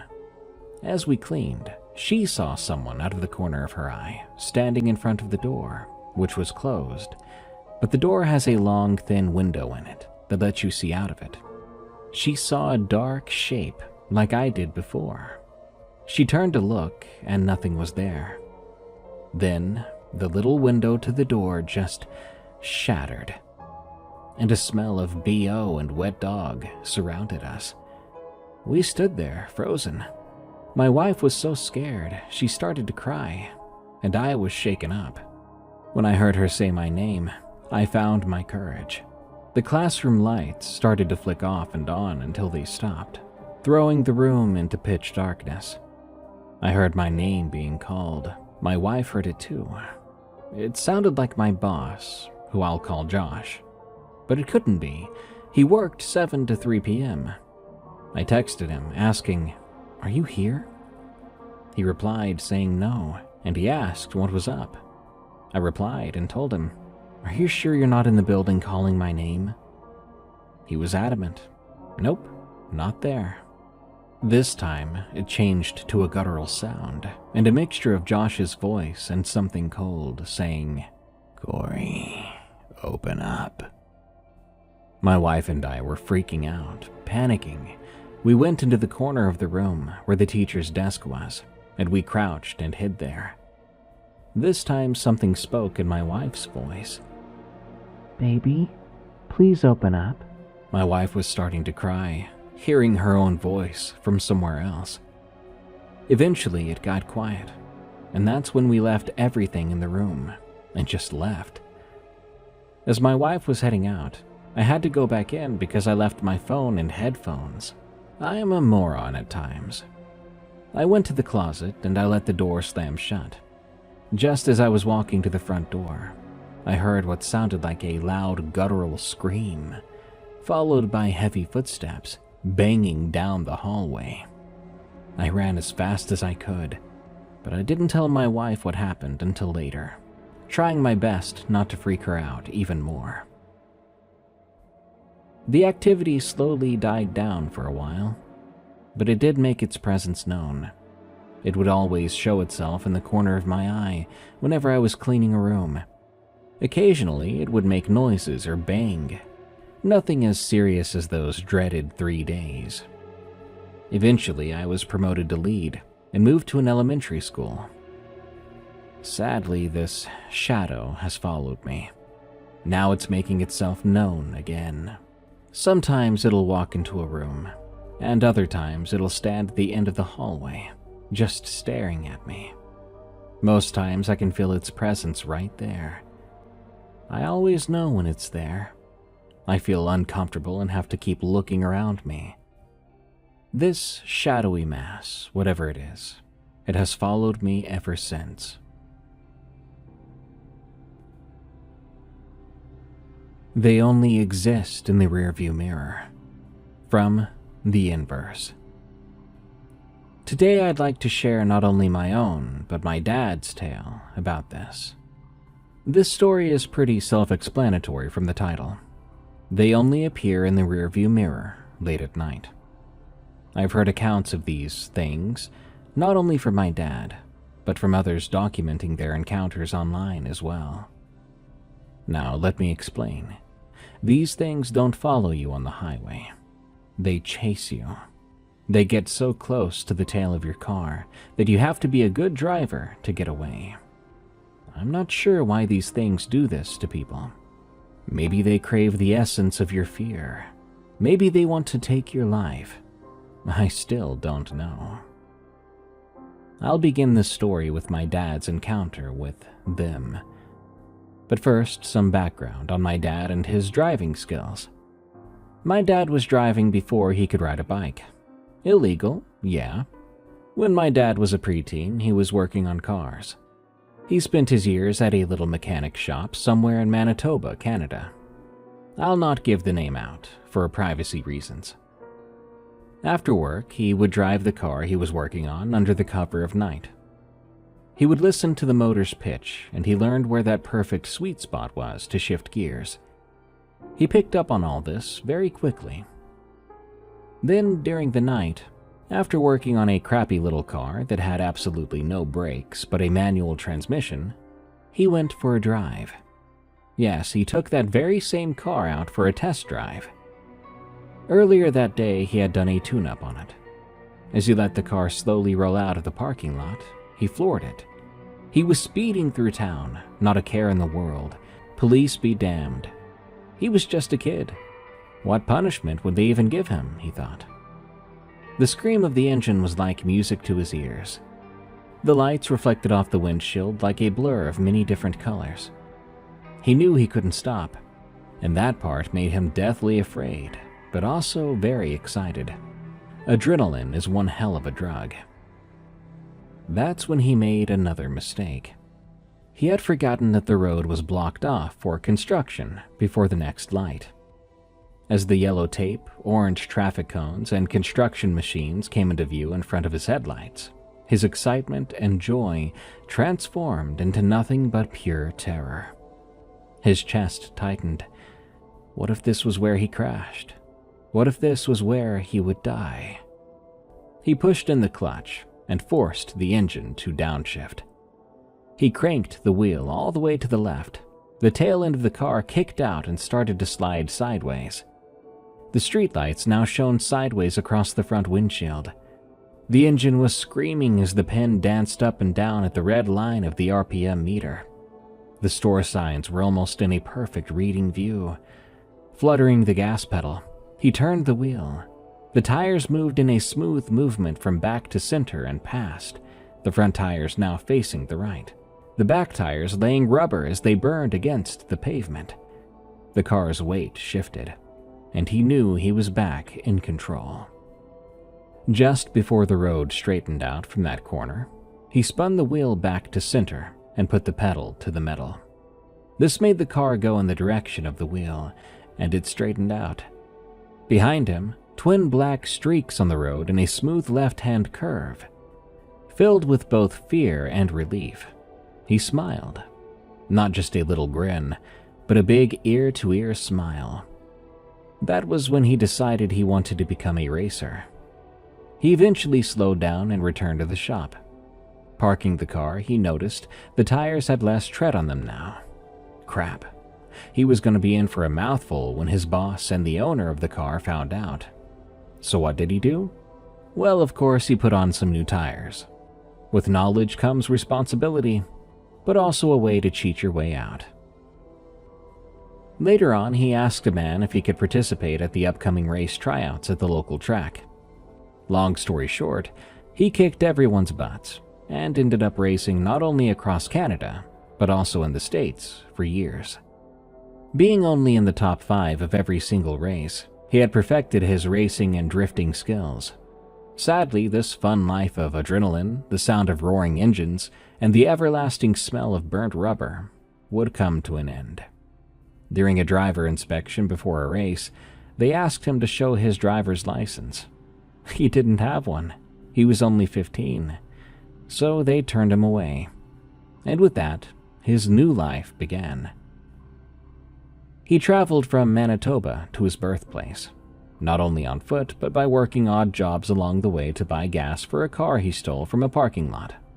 He moved to a small town in British Columbia, Canada. He started a job at a local sawmill when he turned 17. That's when those things started chasing him in the rear view. Whatever they were, my dad always outran them. He loved it, really. Every time he saw them in the rear view, a crap-eating grin would creep its way across his face. Those nights brought him back onto the track, and he was not going to lose. He had eventually met my mom at the laundromat in town, and they clicked. The thing is, he was a car guy, and she was a horse girl. I ended up with both. It really hurts my wallet. I'm a girl with a heart full of passion, a crappy Chevy, and some driving skills from my dad. Now let me tell you about my first encounter with them. I was working at the local post office, and I was alone that night, closing up, counting the money in the till, when I noticed just how dark it was outside. It was that time of year when the sun set around 4 p.m. After locking up the safe, the doors, and setting the alarm code in case someone tried to break in, I hopped into my car and began my drive home. I had driven that stretch of highway almost every day of my life. I knew where the corners and bridges were, and where the turnoffs of roads were. 23 roads on the right, 21 on the left. That's including short driveways and gravel roads. Home was on the 21st left turn. With that being said, I don't know how these things did what they did. I played some music in my earbuds while I drove my little blue 4-door automatic 2010 Chevy Cobalt. My crappy Chevy that you can't lock, or you would have to break a window to get in. Only 2 doors worked, the driver's door and sometimes the back passenger door. The other 2 have issues. The front passenger door has to be locked after smacking the outside handle closed through the window, or it will open on its own. The back driver's side does not work at all, but I keep it locked anyway. The radio antenna is busted off and sits clutched by the visors. It can still pick up a radio station somehow, but only 1 channel, and it happens to be a freaking opera station. There is rust along the bottom of the doors, and it only has 1 working key for the ignition. The other key had been busted off in the passenger door lock. The trunk has a spare custom cut key also trapped in the lock. She gets me from point A to B though, so yeah. I had Rob Zombie's Dragula filling my ears. I was having a great night drive home, and I decided to check my mirrors. When I looked in the rearview mirror, there was nothing. I was met with the pitch-black darkness behind me, alone on the highway. After I'd passed the empty 9th right turn, there was a short, straight stretch with no turnoffs. So when I checked my rearview mirror again, why were there headlights shining about 10 feet behind my car? My mind was trying to come up with a reason. Maybe I was distracted by looking at the time on the dash, or something along those lines. Suddenly, I was having to squint to see, because whoever was riding my tail was blinding me with those damned headlights. I hate tailgaters. I got mad, I do admit, and I hit my turn signal to make the driver think, oh, I have to slow down to let them turn. Or, if they were as much of a jerk as I thought they were, they would just pass me by and flip me off as they went. I was wrong. Oh God, was I wrong. They crept up even closer. That's when I saw the grill of the truck, and I knew it was a logging truck. It had a light bar on the bottom of the grill and a black paint job. The odd part was that there was no license plate. Those did not have the stopping power other vehicles have. Crap. My eyes went as wide as dinner plates and I floored it. I did not want to get rear-ended. I was going 110 kilometers an hour when I put some distance between us. After I felt like I gave the truck enough space from me, I checked my rear view again. He was right behind me still and creeping ever closer. My taillights shone red on the grill. What the heck is wrong with this guy, I thought, and I sped up even more. I watched my speedometer climb up. 115, 120. I was met by that blinding light again. How did this truck catch up to me that quick? Screw it, I said out loud, and I put the pedal to the floor. 125, 130, and finally 135. I was absolutely flying down this dark highway, praying a deer or moose didn't cross in front of me. I was already terrified at this point. I checked again. The truck was gaining somehow. How was this possible? By now a corner was coming up. My headlights reflected on a road sign, the one indicating that rigs would flip if they took it too fast. I started to feel some relief, knowing that they would have to slow down. I slowed and took the corner, the headlights in my mirror beginning to disappear. I felt the G-force in my car. I took the turn too fast, faster than I should have. I let out a yell and a bunch of swear words when my car sank into the gravity, but made the turn. The corner would straighten out soon. At about 3/4 of the way through, the lights flooded my mirror again. Impossible. The truck should have gone into the ditch at that speed. How? I yelled, for no one to hear. The corner straightened out, and the headlights sped toward the rear of my car. I screamed, gripping the wheel with all my strength, and braced for the moment when that rig would ram into my car. But I was met with nothing. When I next looked into my mirror, the truck was gone. There were no turnoffs at this section of the highway.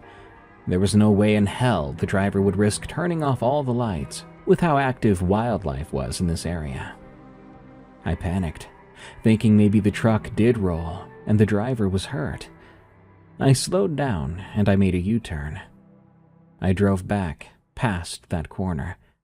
I turned around to be in the lane I was just running for my life in seconds ago, and I drove at a crawl close to the edge, searching the ditch for any sign of life.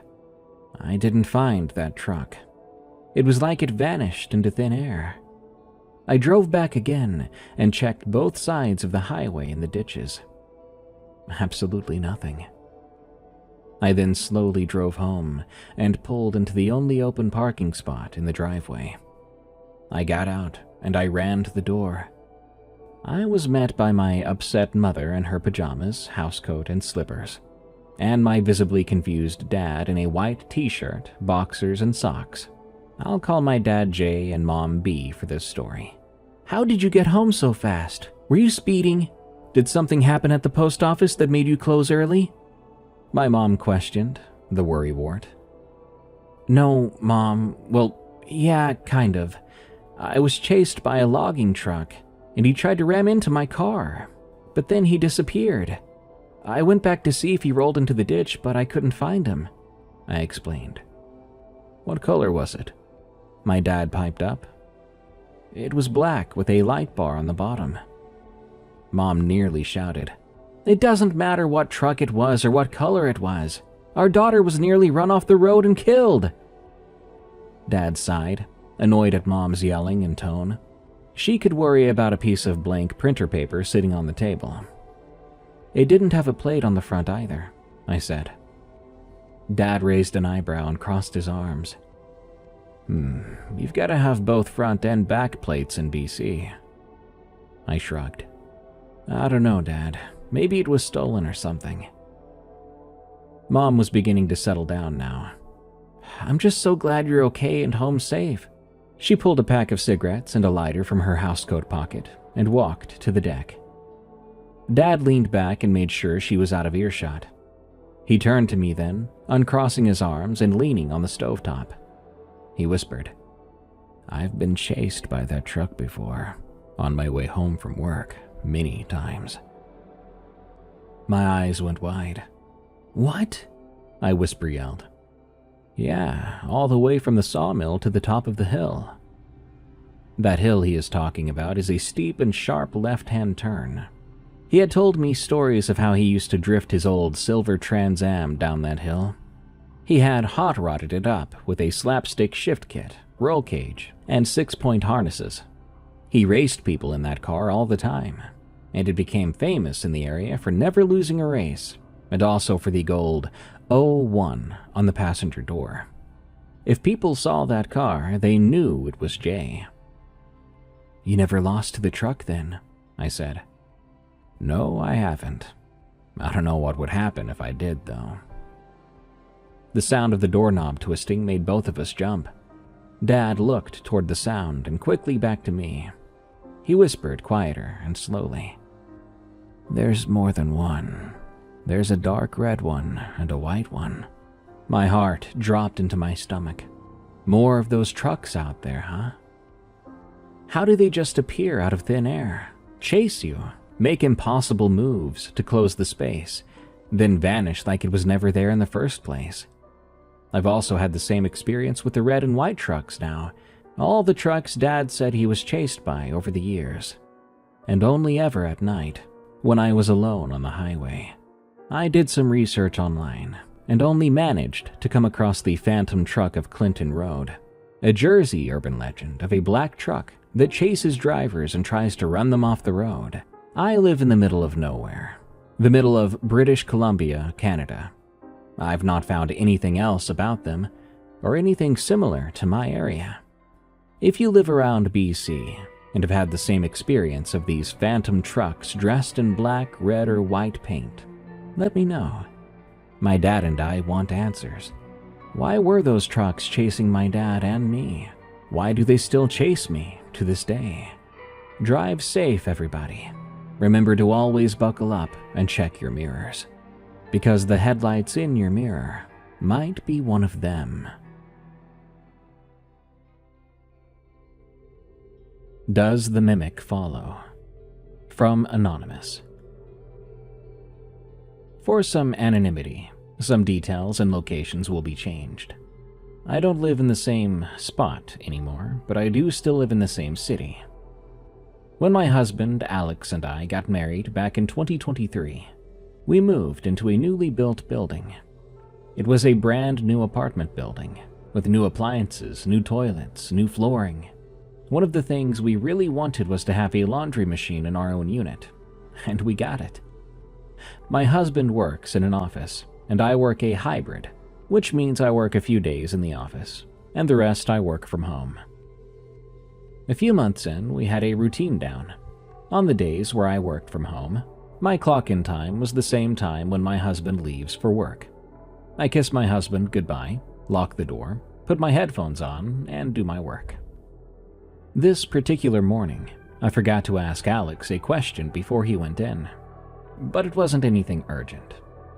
Sometimes, when I'm too focused on working, I can't hear my coffee machine finish brewing my coffee. It sometimes gets left there until it gets warm or cold, so I end up taking one headphone off one ear. I heard our door open and the shuffling of shoes. "Hey babe," I called out. "Did you forget something?" I kept typing, waiting for a reply, but didn't get one. "Babe," I said again, with no response. I thought it was just one of my neighbors. I went back to work when I heard our powder room door open and swing closed, but not shut. Alex and I are not too comfortable with public washrooms. It would not have surprised me if he came to use the washroom. At that moment, I heard his voice mumble as you would expect someone to sound behind a door and at the other end of the apartment. Can you say that again? I couldn't hear you," I asked. Another mumble. "Sorry, babe, I still can't hear you. Oh, can you please do something for me before you come home today?" I called as I was approaching the powder room. It turns out the powder room was empty the entire time. I thought maybe I got confused with the neighbors again. I was standing next to the laundry room, and I turned around. The laundry machine suddenly made a noise, like it was about to start. I quickly opened it to stop it from starting when empty. It was strange, but I still thought it was just the machine resetting. I later told Alex about it. We both laughed it off as having very thin walls. When we both have to go into our offices, I usually get home within 45 minutes before him, at most. Sometimes he walks in when I'm still putting my stuff down, taking my lunch containers out. A few weeks after the previous event, I got home and was in the kitchen when I heard the keys turn and the door opening. I heard the light switch turn on as well, so I shouted, "Hey babe!" There wasn't any response. I turned to face the foyer, and the light was on. Sometimes he has earbuds in, and I assumed he didn't hear me. I heard and saw our coats shuffling, so I said a little louder, "Babe, are you home?" "Yes, I am," he said in his typical tired voice. "How was your day?" I asked, as I heard the tap turn on in the powder room. When I went to check, no one was there, and the tap wasn't even on. At this point, I was scared to know what I'd been talking to. My family believes in spirits, and always told me to be careful what I bring home. My parents were always worried about me because I loved thrifting and listening to scary stories. They were afraid I might invite something in. I took it with a grain of salt until these were happening more often. One time, Alex was home alone. He said he had heard, "Hey babe, guess what I got?" in my voice. He replied, "What?" as he was coming to the front door. Lo and behold, I wasn't there. We kept having these little conversations at home when we think it's each other. We've since moved from that apartment to a new building. We don't hear our voices anymore, but we do occasionally hear doors swinging and our machines making noise in our apartments. I was recently home alone and thought I heard another mumbling by Alex. I'm just curious. Can these mimic things follow wherever we go?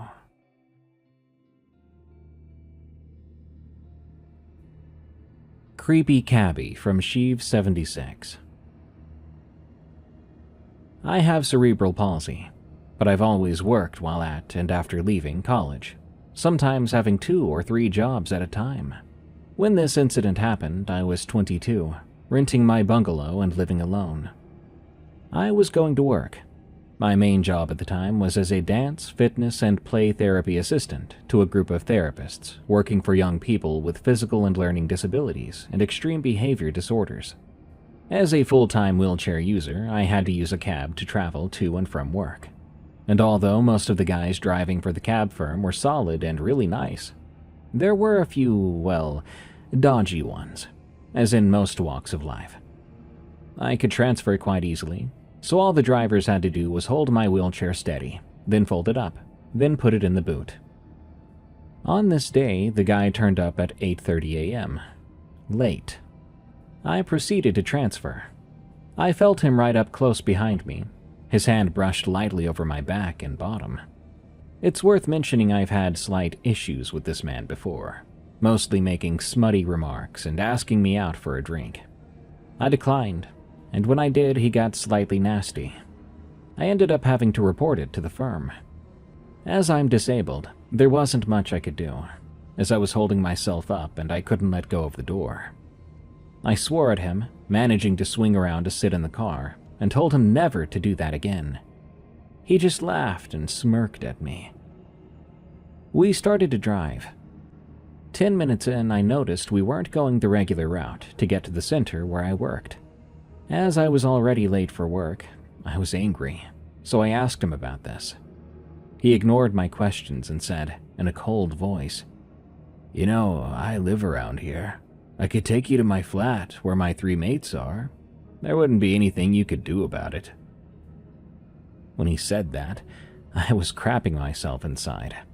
But I said to him in my bravest voice, "Well, if I'm much later, work's gonna call me, and they have your firm's details too." With that, he scowled at me big time, and after a while, I soon recognized our usual route to work. When I arrived at work, my boss was worried. He saw the driver, whom he didn't have time to deal with either, and asked me if I was okay. After a while, I was able to tell my supervisor what happened. She first called the cab firm, then the police, who came to interview me at work, and then talked to the man. I'm not sure what happened to him, but I never saw him again.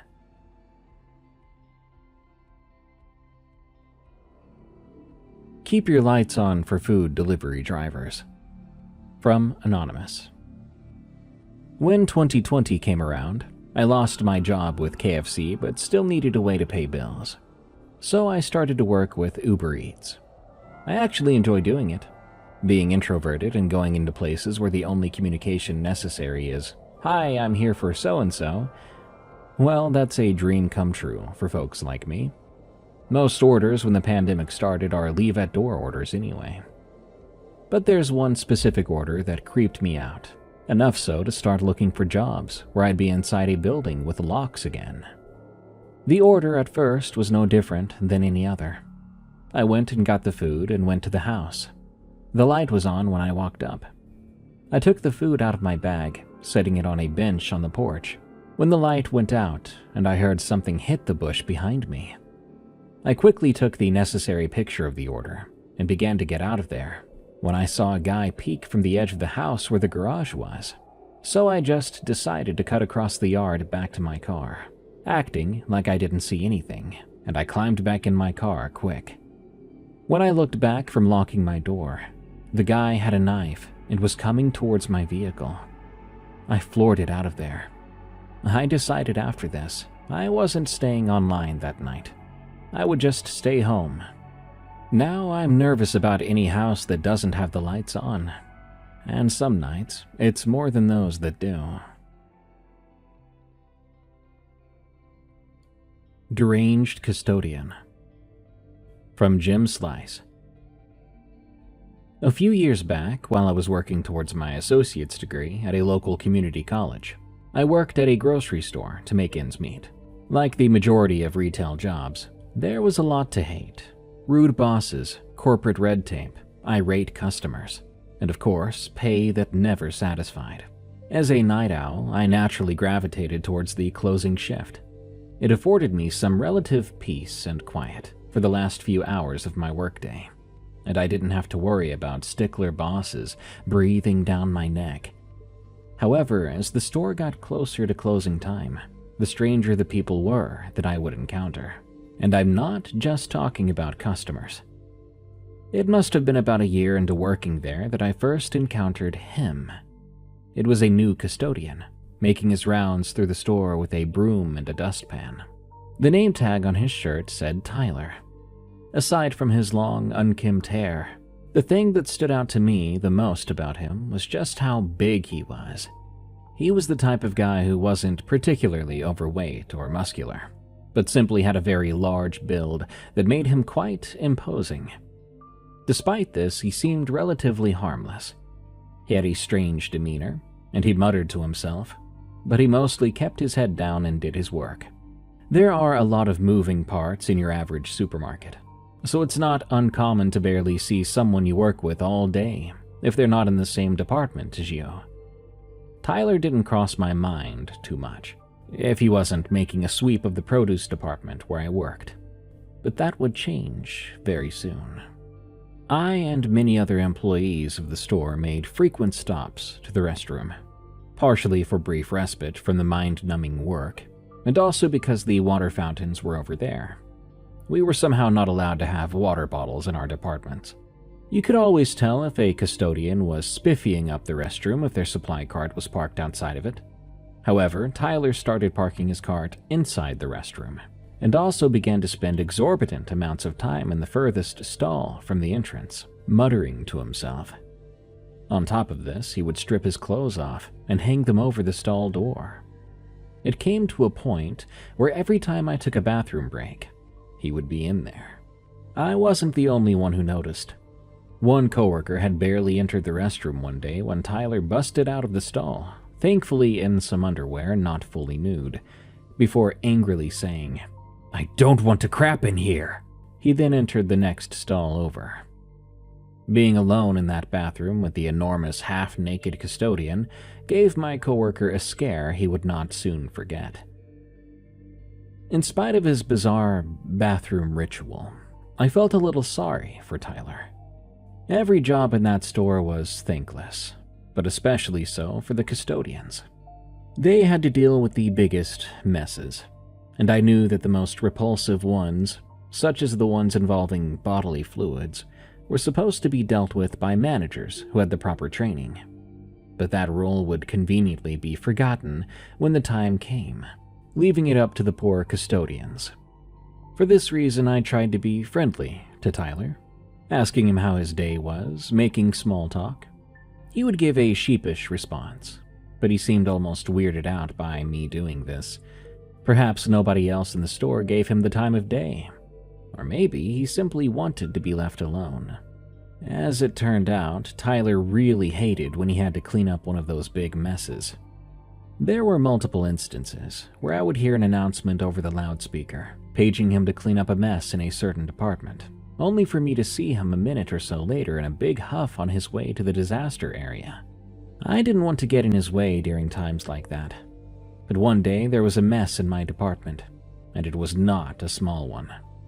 I was doing my work, probably daydreaming, when an apologetic parent told me that their kid had vomited by the basil. I stifled my exasperated sigh and assured them it was going to be okay. Somebody would clean it up right away. I resolved right then to clean it myself, as I knew Tyler was there that day, and I did not want to be the target of his rage. The vomit-absorbent bags were kept at the foot of the stairs that led to the employee break room, so I made my way over there. Right as I reached the stairs, Tyler had made his way down. Now I had to tell him. All I could say was his name before he looked at me and screamed, "I know!" I stood there in shock for a few seconds before going back to work. I guess they'd paged him already and I didn't hear it. I stayed out of his way completely after that. I didn't witness anything that happened hereafter, but trust me, it was the talk of the store and easy to piece together. It must have been about a month after Tyler screamed at me that he got into a big row with one of the managers, right at the front of the store by the cash registers. Tyler's hours had been cut, and he was not happy about it. The manager that he was getting into it with was, no joke, probably half Tyler's size. The argument got so heated that Tyler was about to hit the manager. Before he could deliver the blow, the customer service lead, Emily, got in between them. That successfully disarmed the situation, but Emily later admitted to one of my coworkers that she genuinely thought at the moment Tyler was going to punch her instead. Thankfully, nobody got hurt, but Tyler did get sent home for the day. A few nights later, Tyler showed up at the store at 2 a.m., thinking he was scheduled when he wasn't. He was banging on the back door near the loading docks trying to get in. There are some overnight workers when the store is closed, but they always come in through the main entrance. Nobody could hear us banging from the sales floor. He started screaming and kicking the door, and he even screamed Emily's name a couple of times, threatening her. After half an hour or so, he finally gave up and left. This was only discovered the following day, when the security cameras were reviewed. He was already on thin ice by then for the incident with the manager, but now they were ready to fire him the next time he came in. But Tyler never showed up again. After about a week, when they were sure he wouldn't be coming back, they cleaned out his locker. And the only thing they found in his locker was a piece of paper. The entire page was filled with the name Emily and crude, violent drawings.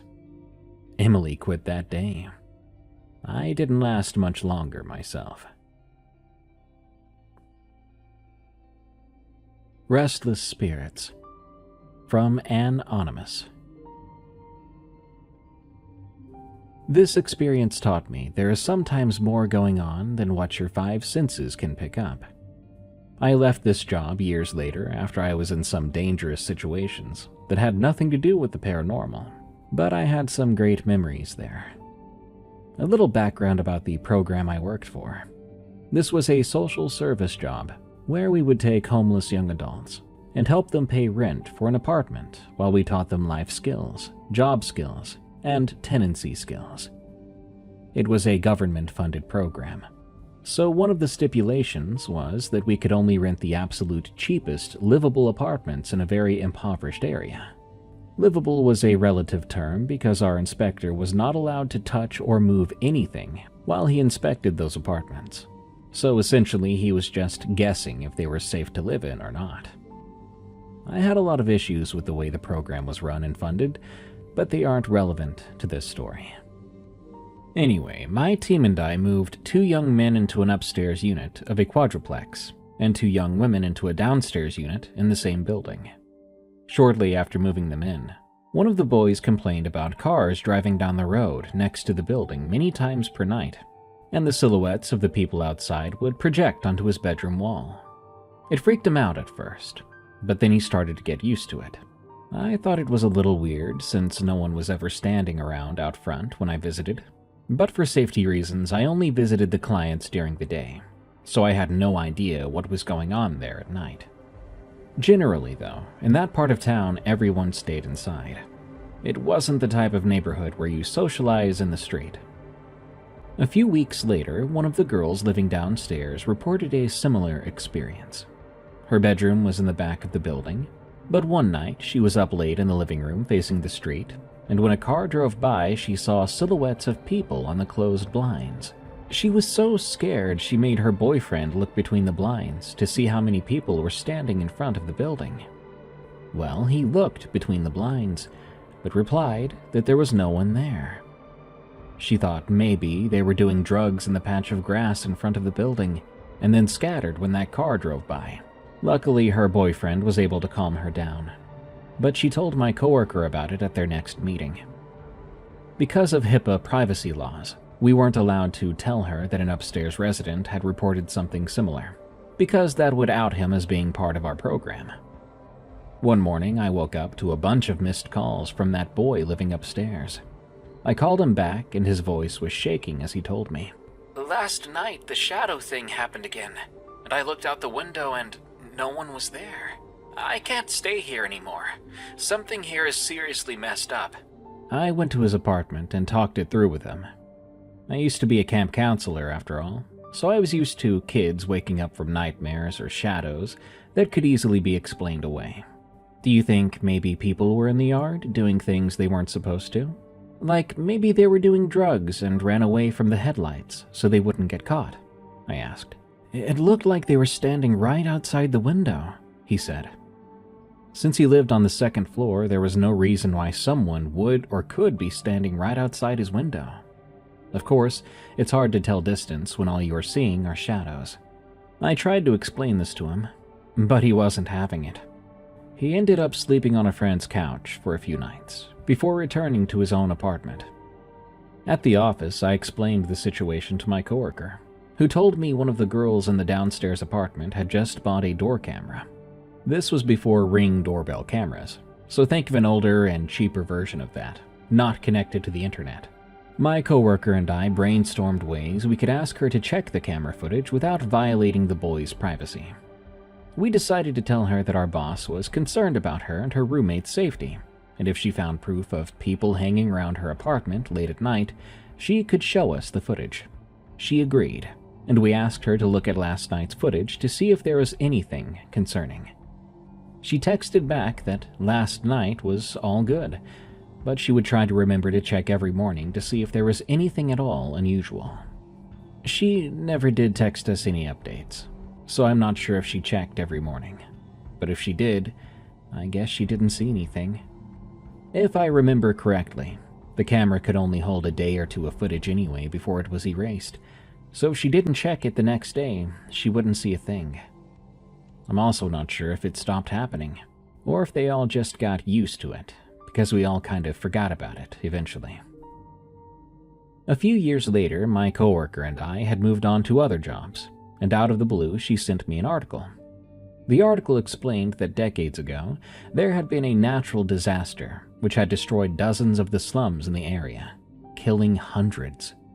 Instead of identifying the bodies and trying to notify the next of kin, their bodies were thrown into a mass grave. They didn't even record the exact number of bodies. They just dug a hole, put them in, and covered it up. It's not clear who knew about the mass grave when apartments or new slums were built on top. I wonder if the landlord's insurance made them rebuild instead of getting a payout, or if the land was sold to developers cheaply, so they weren't asking too many questions. I live in a state where sellers do not have to disclose deaths on the property, and this was almost 100 years ago now, so I have no idea how things were done in those days. Since the natural disaster happened during the time of segregation, the white victims were buried in the local cemetery, but anyone not presenting as white was thrown in the mass grave instead. The article talked about an advocacy group who had advocated for all the buildings on top of the grave to be bulldozed and a memorial be placed for the victims. Today, the area is fenced off and covered in well-manicured lawn with a plaque honoring the victims. I'm not sure if it's important to the story, but our 4 clients who lived in the quadruplex were not white. Knowing what I know now, I would have asked more questions. Were those silhouettes moving or standing still? Were they adults or children? Were they the same ones each night, or did they change? I wonder if the ghosts were aware of my clients and the similar injustices they had inherited. Again, I think race and class are important to my story, which is why I've included them. If I were to guess, I think the spirits didn't know they were dead, and were wandering around, trying to make sense of things.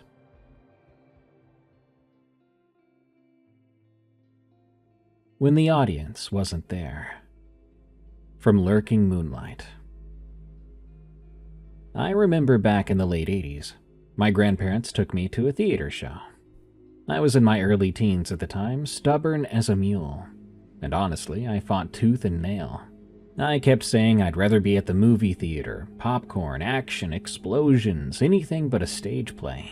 But my grandparents insisted, and so did my mother. Get a little culture, they said. See something different for once. I didn't want to admit it, but I'm glad they pushed me. At the time, I was young, hard-headed, thought I knew everything. But that day ended up changing my life. We went to see this traveling production of Phantom of the Opera. I didn't know the company, didn't know any theater companies at all. Theater was not my world back then.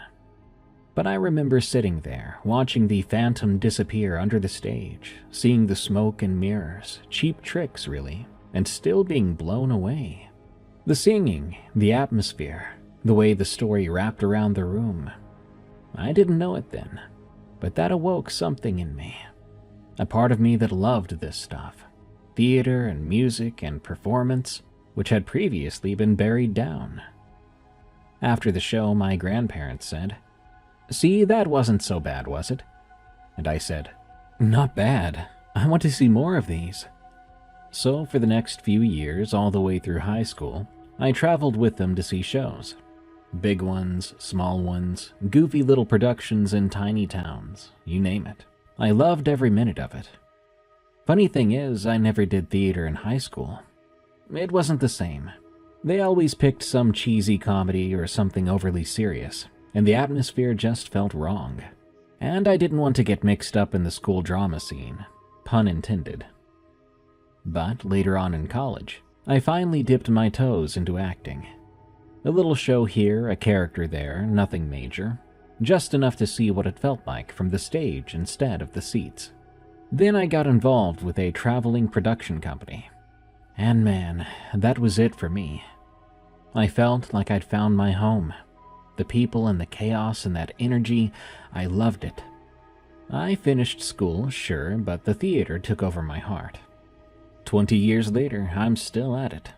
Still traveling and performing, loving every minute of it. I've met some incredible people, traveled all over the US, even outside of it a few times. And I even met my wife through the theater.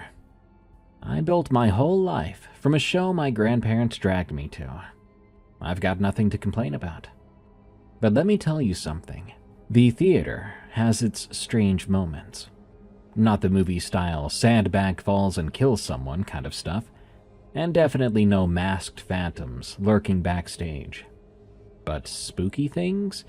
Things that stick with you. Yeah, there's been a few of those. And I'd like to tell you one of them.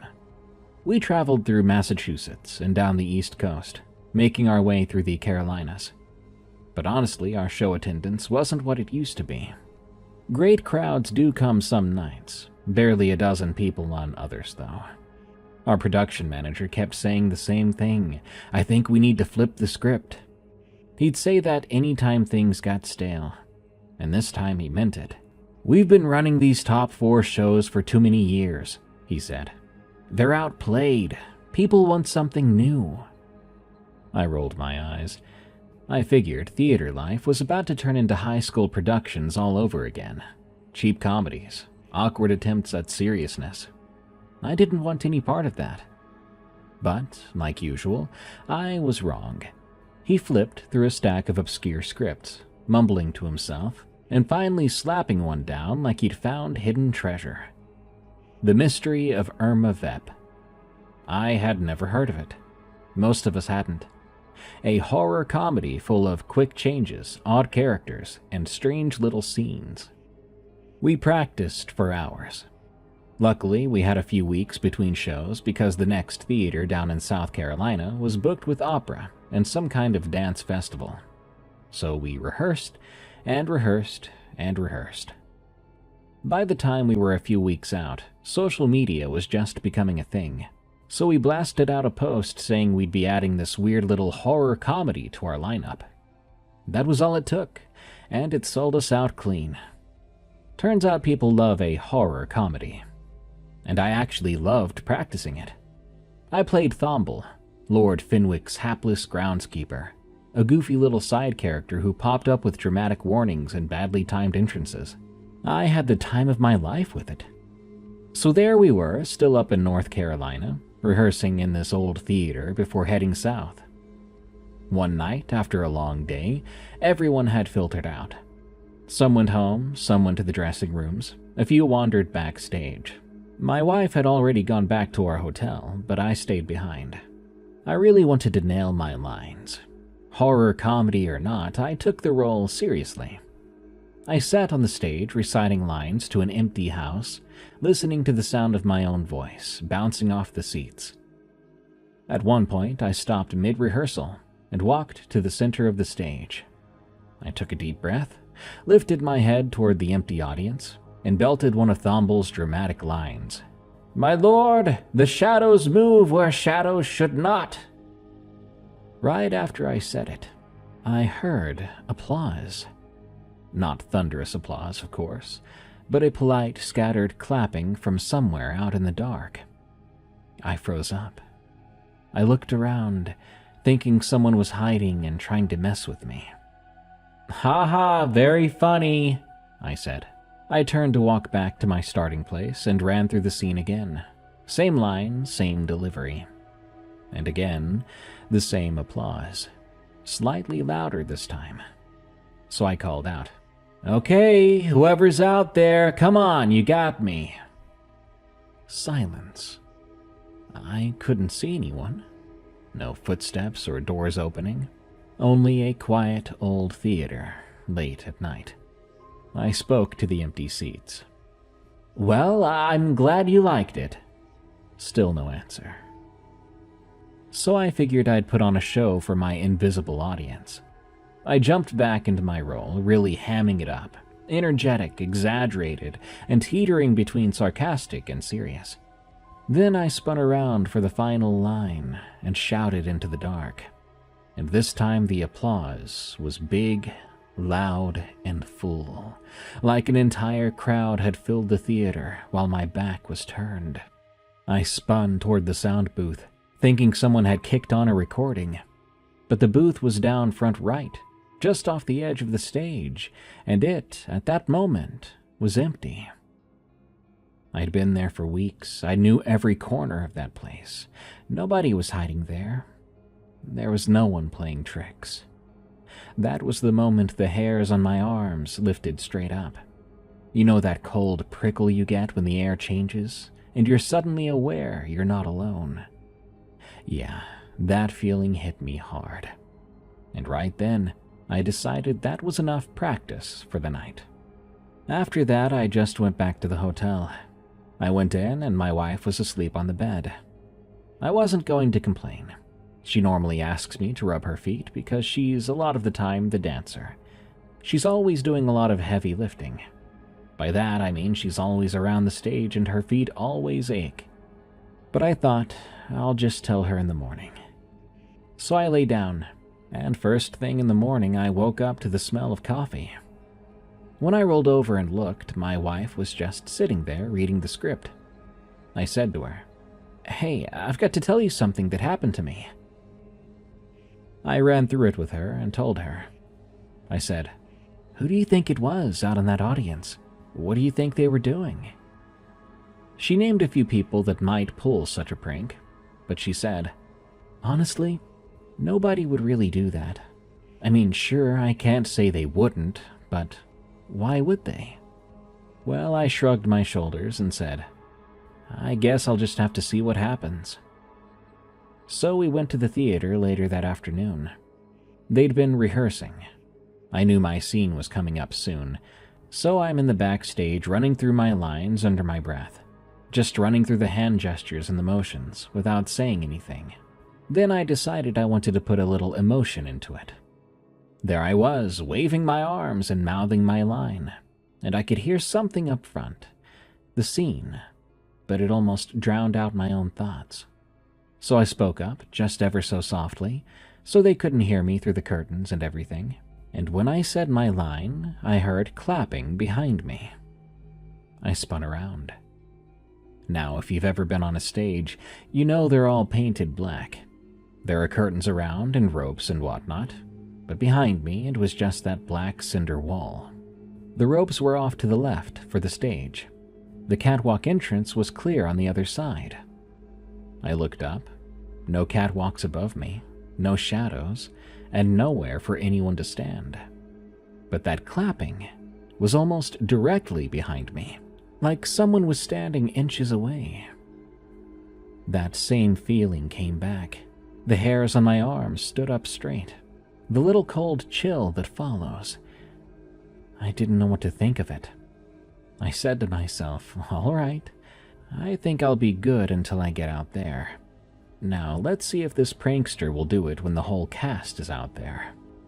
So I took my spot on stage. We ran through the whole scene, I said my lines, and nothing. No applause this time, nothing at all. I thought, it's got to be somebody here then. I kept trying to figure it out. Even my wife had been looking around when she had a moment to spare.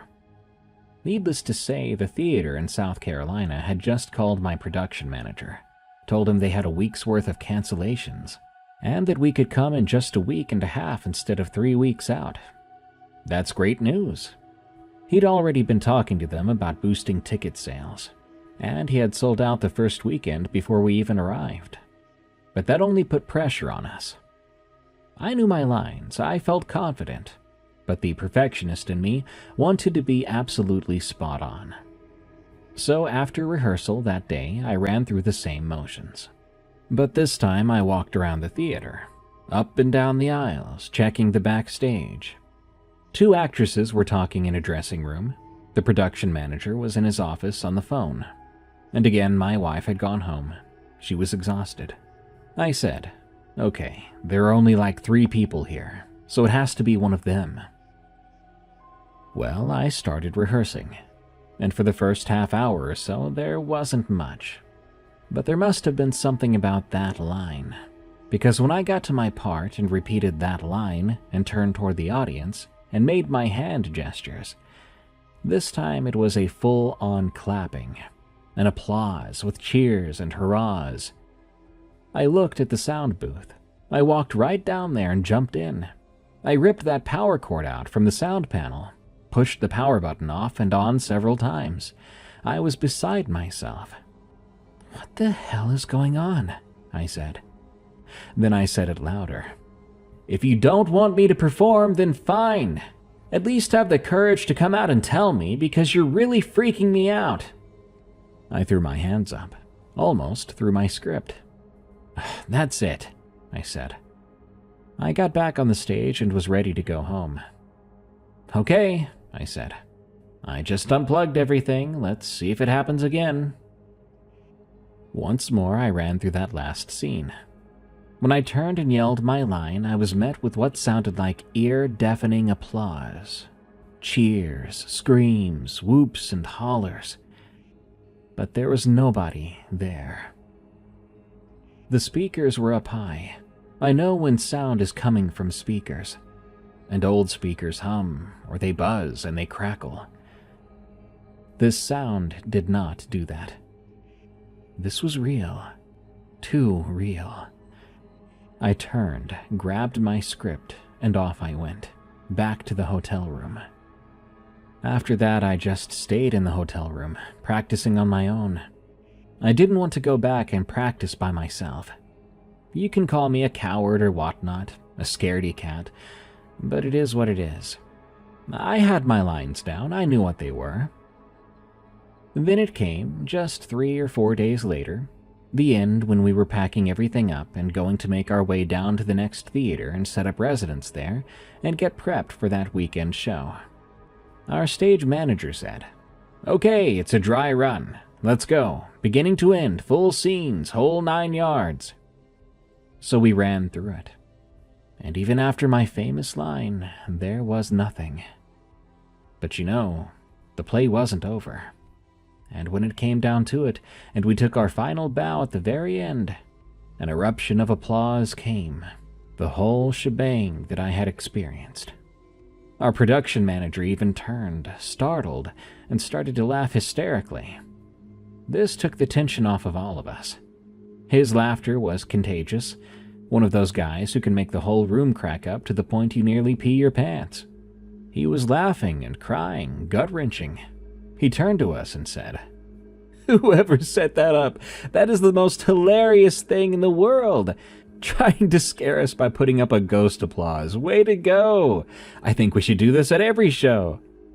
He wiped the tears from his eyes and we just stood there. Several of us were like, "I didn't do that." I said, "I definitely didn't do it, but it's actually happened to me here before." The production manager sat there and said, "You guys are funny. I don't buy that for 1 minute though, but thanks. Now let's get packed up and go." And that's what it was left at. All I know is when we're traveling through North Carolina to that theater again, I don't want to practice that play there. As much as I like it, I think I'll pass.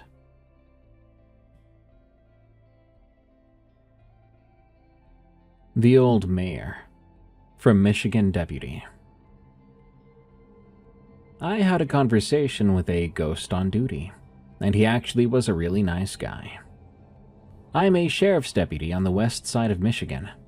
For the last 3 years, I've been assigned to a patrol area on the eastern edge of the county that surrounds a small town, and I've become close friends with the officer for the town's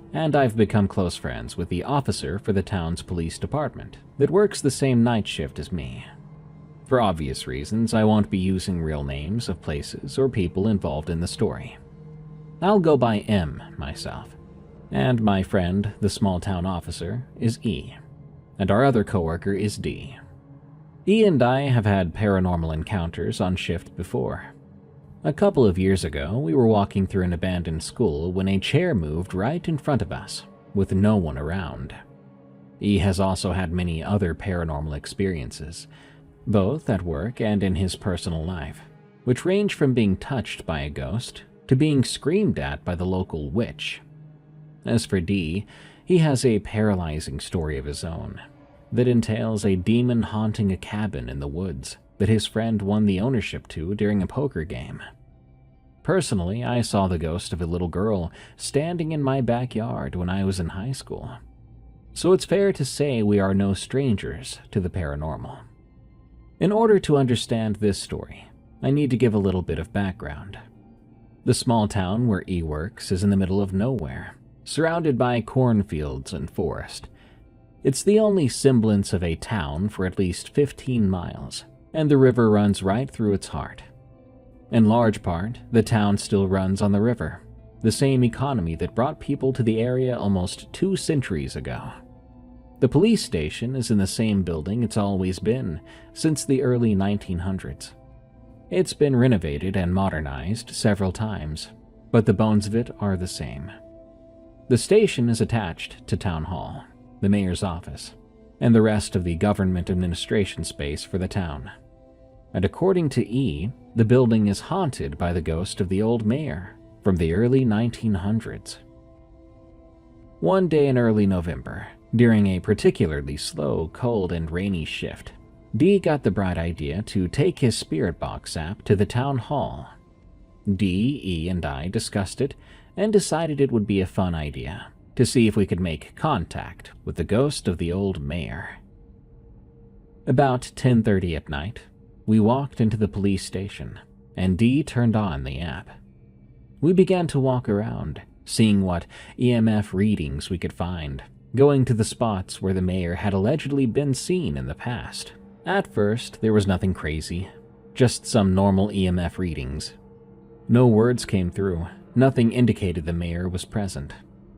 Then E took us through the town hall side of the building. We walked through the doors and immediately the EMF detector spiked, and a random word appeared on the app. I can't remember what it was, but I do remember the word didn't make any sense, and didn't seem to be connected to a presence. D began walking around the area and got a huge EMF spike in what appeared to be a meeting room. He walked around and tried to determine what the cause could be, but we couldn't figure it out. There were no electronics in the room that we could see, not even phones or a TV. D then returned to where the spike appeared originally, and the readings were normal. Suddenly, there was no EMF in the room.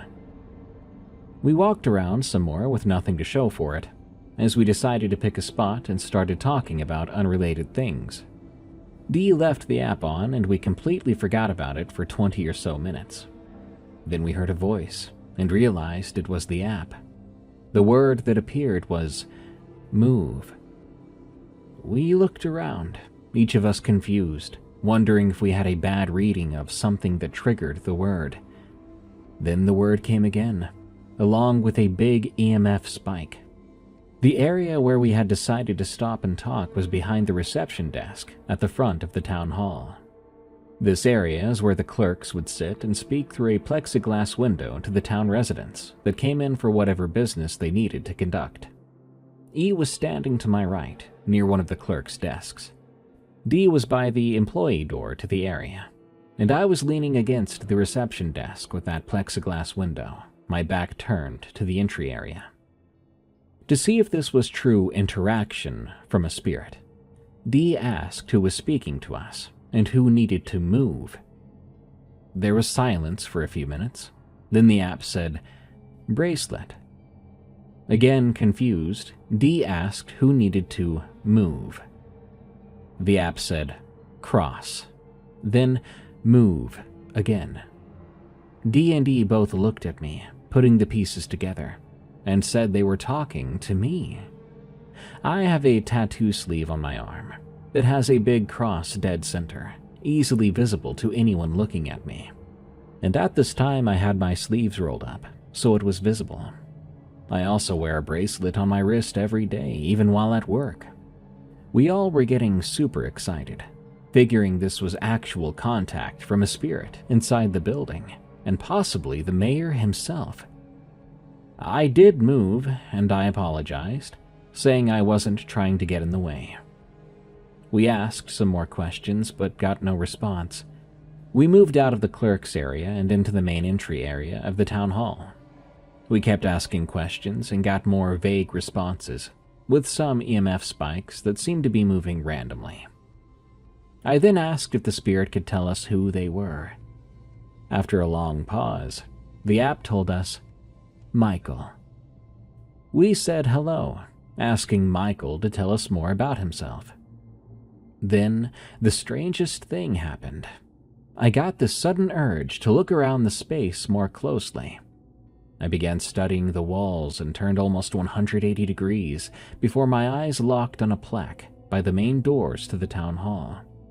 Before I knew what was happening, I walked over to the plaque and immediately found the name Michael on it. I yelled out to D&D, putting my finger directly on Michael's name, telling them to come look at what I found. They walked over, and the app said, "Point." Realizing what just happened, we asked the app if he was the Michael on the plaque, and the app said, yes. Michael turned out to be one of the members of the town hall board that allocated and pushed for funding for the building. E looked up the story on his phone and found that Michael was one of the people that pushed for the town to replace the old and outdated town hall in the early 1900s. And advocated for the growing town to have a modern government building to keep up with the modernization of the area. Michael also was one of the people who broke the ground on the building, and even helped to build part of it. Unfortunately, Michael had died an untimely death in a farming accident only a few years after the town hall was built, right in the middle of his run for mayor. As E was reading this aloud, I felt warm static coming over my back, and it felt friendly and happy. I know that's strange to say, but the feeling didn't make me uneasy. There was no animosity or danger, no fear to it. It felt as if Michael was standing right behind me, thanking me for recognizing him and allowing us to appreciate and admire what he had done before his death. Then the app said, "Bye," and that feeling left instantly. And so did Michael, I guess. We never got another response from the app, and no EMF spots. It was as if Michael found some kind of peace that night and decided to rest. Since then, E hasn't had any encounters with Michael.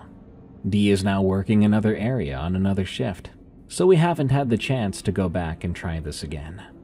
But I wonder if we maybe helped Michael find some kind of peace. I wonder if we helped him cross over into the afterlife by recognizing him and appreciating what he did for the community.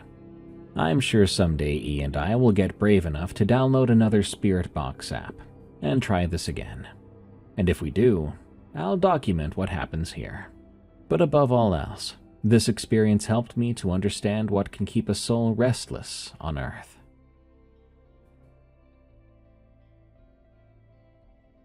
After the smoke clears. From Bryant.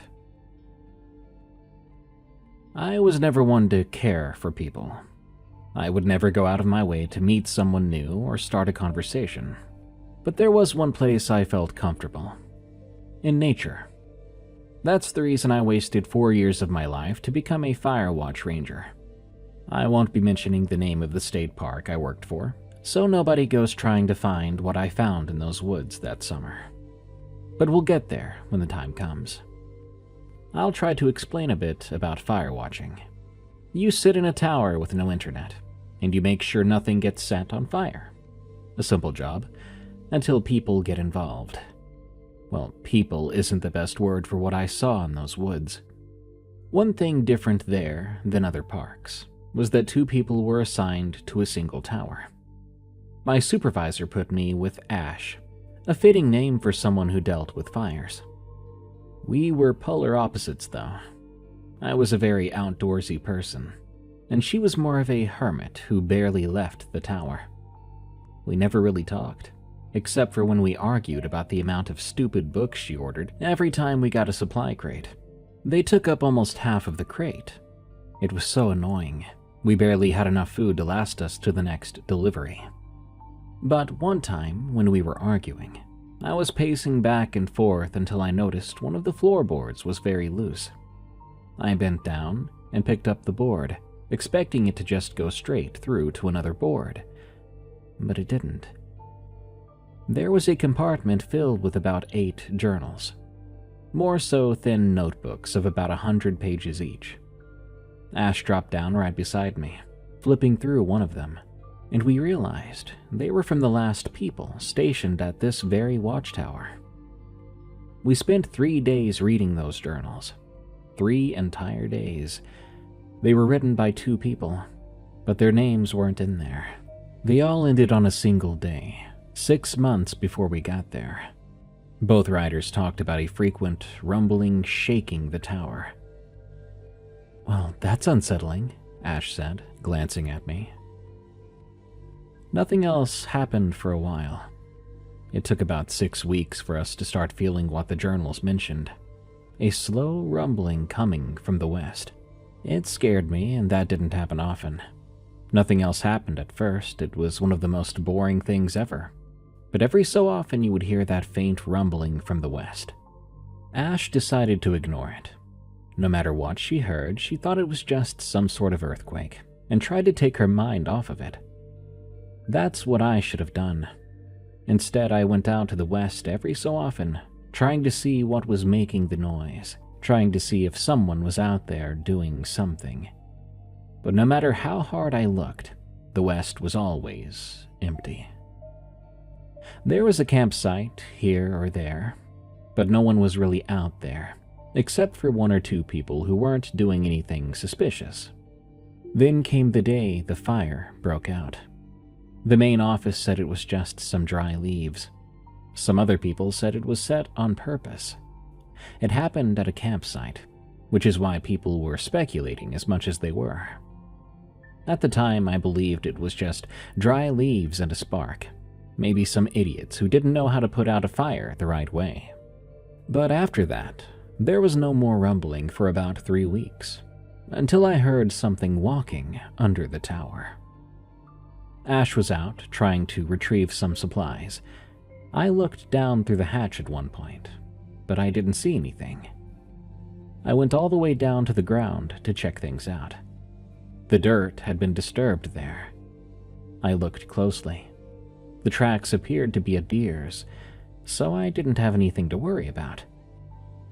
When Ash got back, I didn't say a word. Why would I need to tell her about deer tracks? Just normal business. That night, however, there was more shaking, waking up both me and Ash. Suddenly, the ground collapsed right underneath us. The tower fell from 80 feet above the ground. We were both severely injured. The paramedics took 40 minutes to arrive. By then, Ash was gone. Later, I was stationed at another watchtower with a man named Daniel. I didn't really get to know Daniel, because soon after, something started to show up.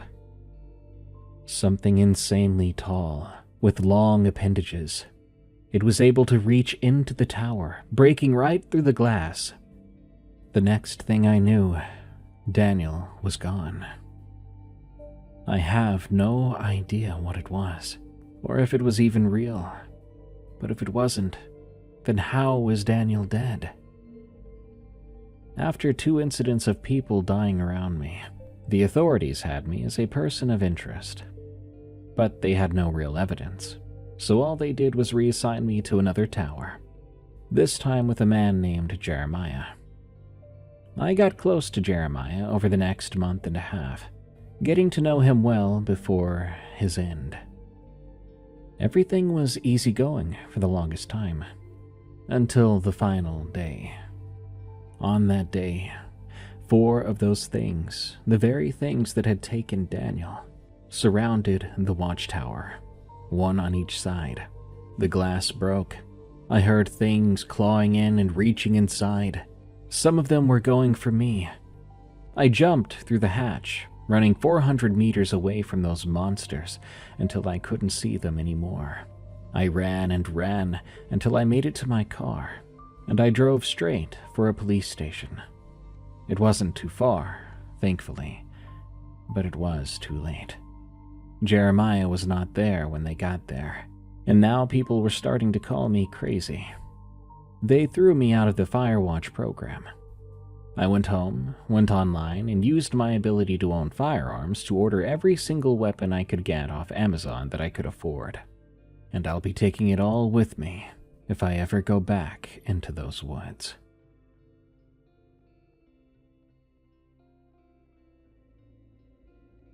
Contorting.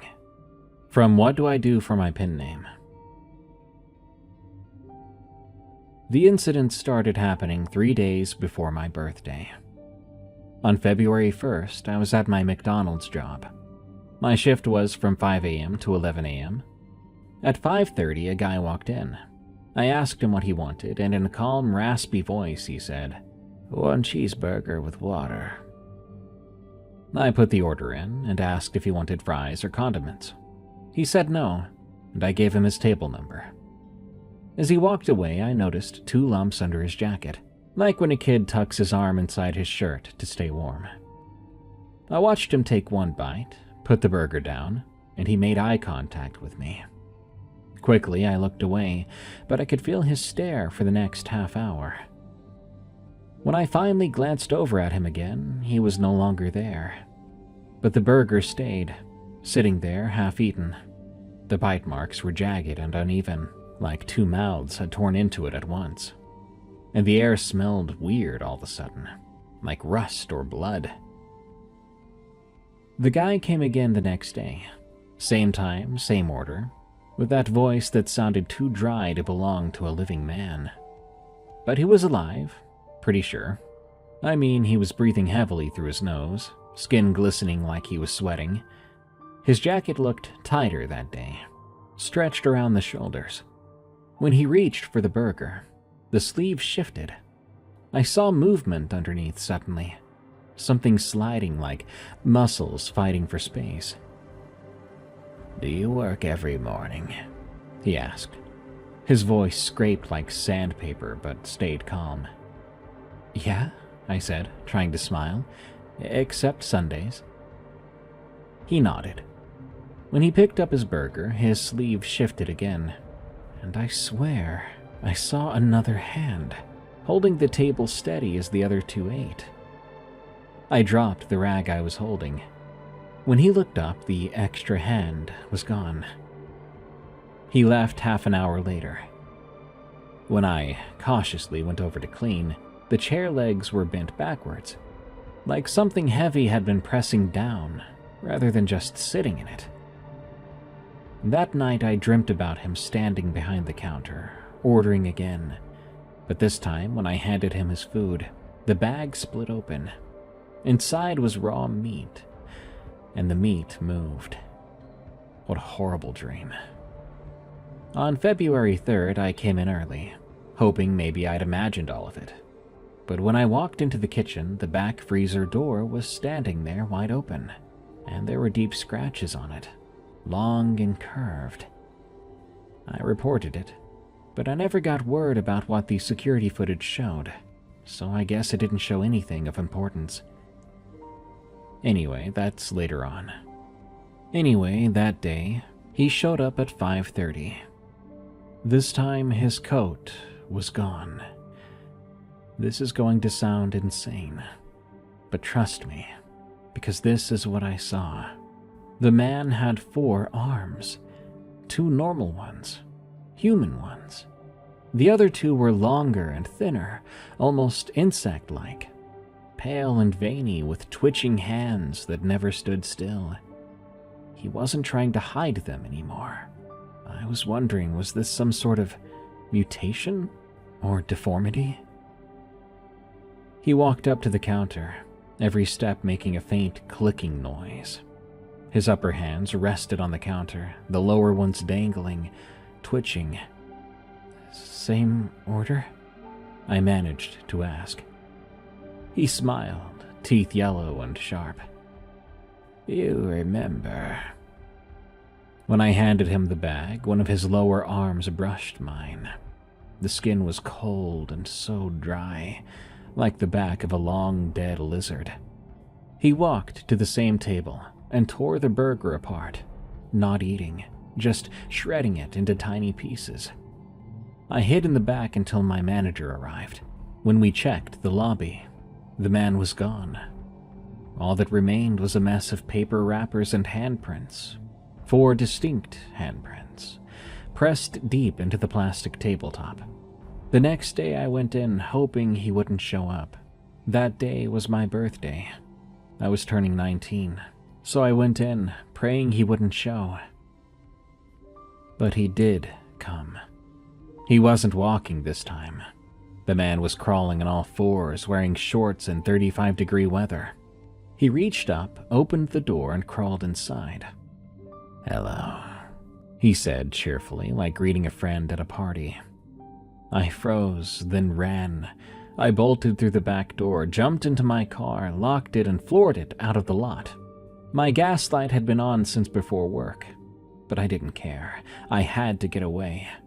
When I glanced in the mirror, my heart stopped. He was crawling after me. Too fast. His limbs slammed against the pavement, propelling him forward in jerky, insect-like bursts. I pushed the car to 60, then 70, but somehow he was still closing the distance. I kept driving until the engine sputtered and died, and the needle hit empty. I coasted to a stop near a patch of woods, heart and lungs on fire. There was a house up ahead, lights still on. I stumbled to the porch and pounded on the door. A woman in a nightgown answered instantly. Her face and voice were so calm and soft. I told her everything, every horrible detail. But she didn't seem to react much. She said I sounded exhausted, and she told me to come in. I sat down, tried to catch my breath. But somehow, for some reason, I ended up falling asleep right there. When I came to, the woman was standing over me, shaking my shoulder gently. I smiled until I saw her face. Her smile was wrong, too wide, and her limbs were longer than before. And she had 4 arms. I shoved her away from me and ran again. I sprinted down the road until my legs went numb. The sky was still gray, the sun low. I did not see her chasing me, but I could hear her, a dry clicking sound echoing between the trees. My car was dead, so I kept running. After a while, I found a small guns and ammo store. The lights were off, but the door was open, thank God. I slipped inside, hiding behind the counter. It smelled like grease and dust. I broke a glass case. I knew how to handle a gun, how to load it. So I grabbed a 9mm, and I watched the window. At first, nothing. Then movement. From the woods, a man crawled into view. No, something like a man, but with too many limbs. His head twisted too far to one side. He smiled at me, and I fired. It scurried away, leaving behind an orange-tinted trail. When the cops arrived, I was in quite a bit of trouble, obviously. But when I tried to tell them about the animal, pointing out the bloodstains on the street, they didn't seem to care, saying it was some animal. But it wasn't that. It wasn't human either. It was something else entirely. I don't know what it is about this week and the stories I've been reading. A lot of folks were asking for more short stories like the good old days, so I did that this week for Tales from the Break Room and Unexplained Encounters. But here I am reading submissions for obvious creepypasta, labeled as true stories, and believable, cool stories of the unexplained, all mixed together. Look, I like creepypasta as much as the next guy, but I miss reading about people seeing Bigfoot and Dogman in the woods. So if you've got any stories like that, send them to me at darkstories.org. Thank you. Till next time, everyone, stay safe out there and stay creepy, because this world is a strange one.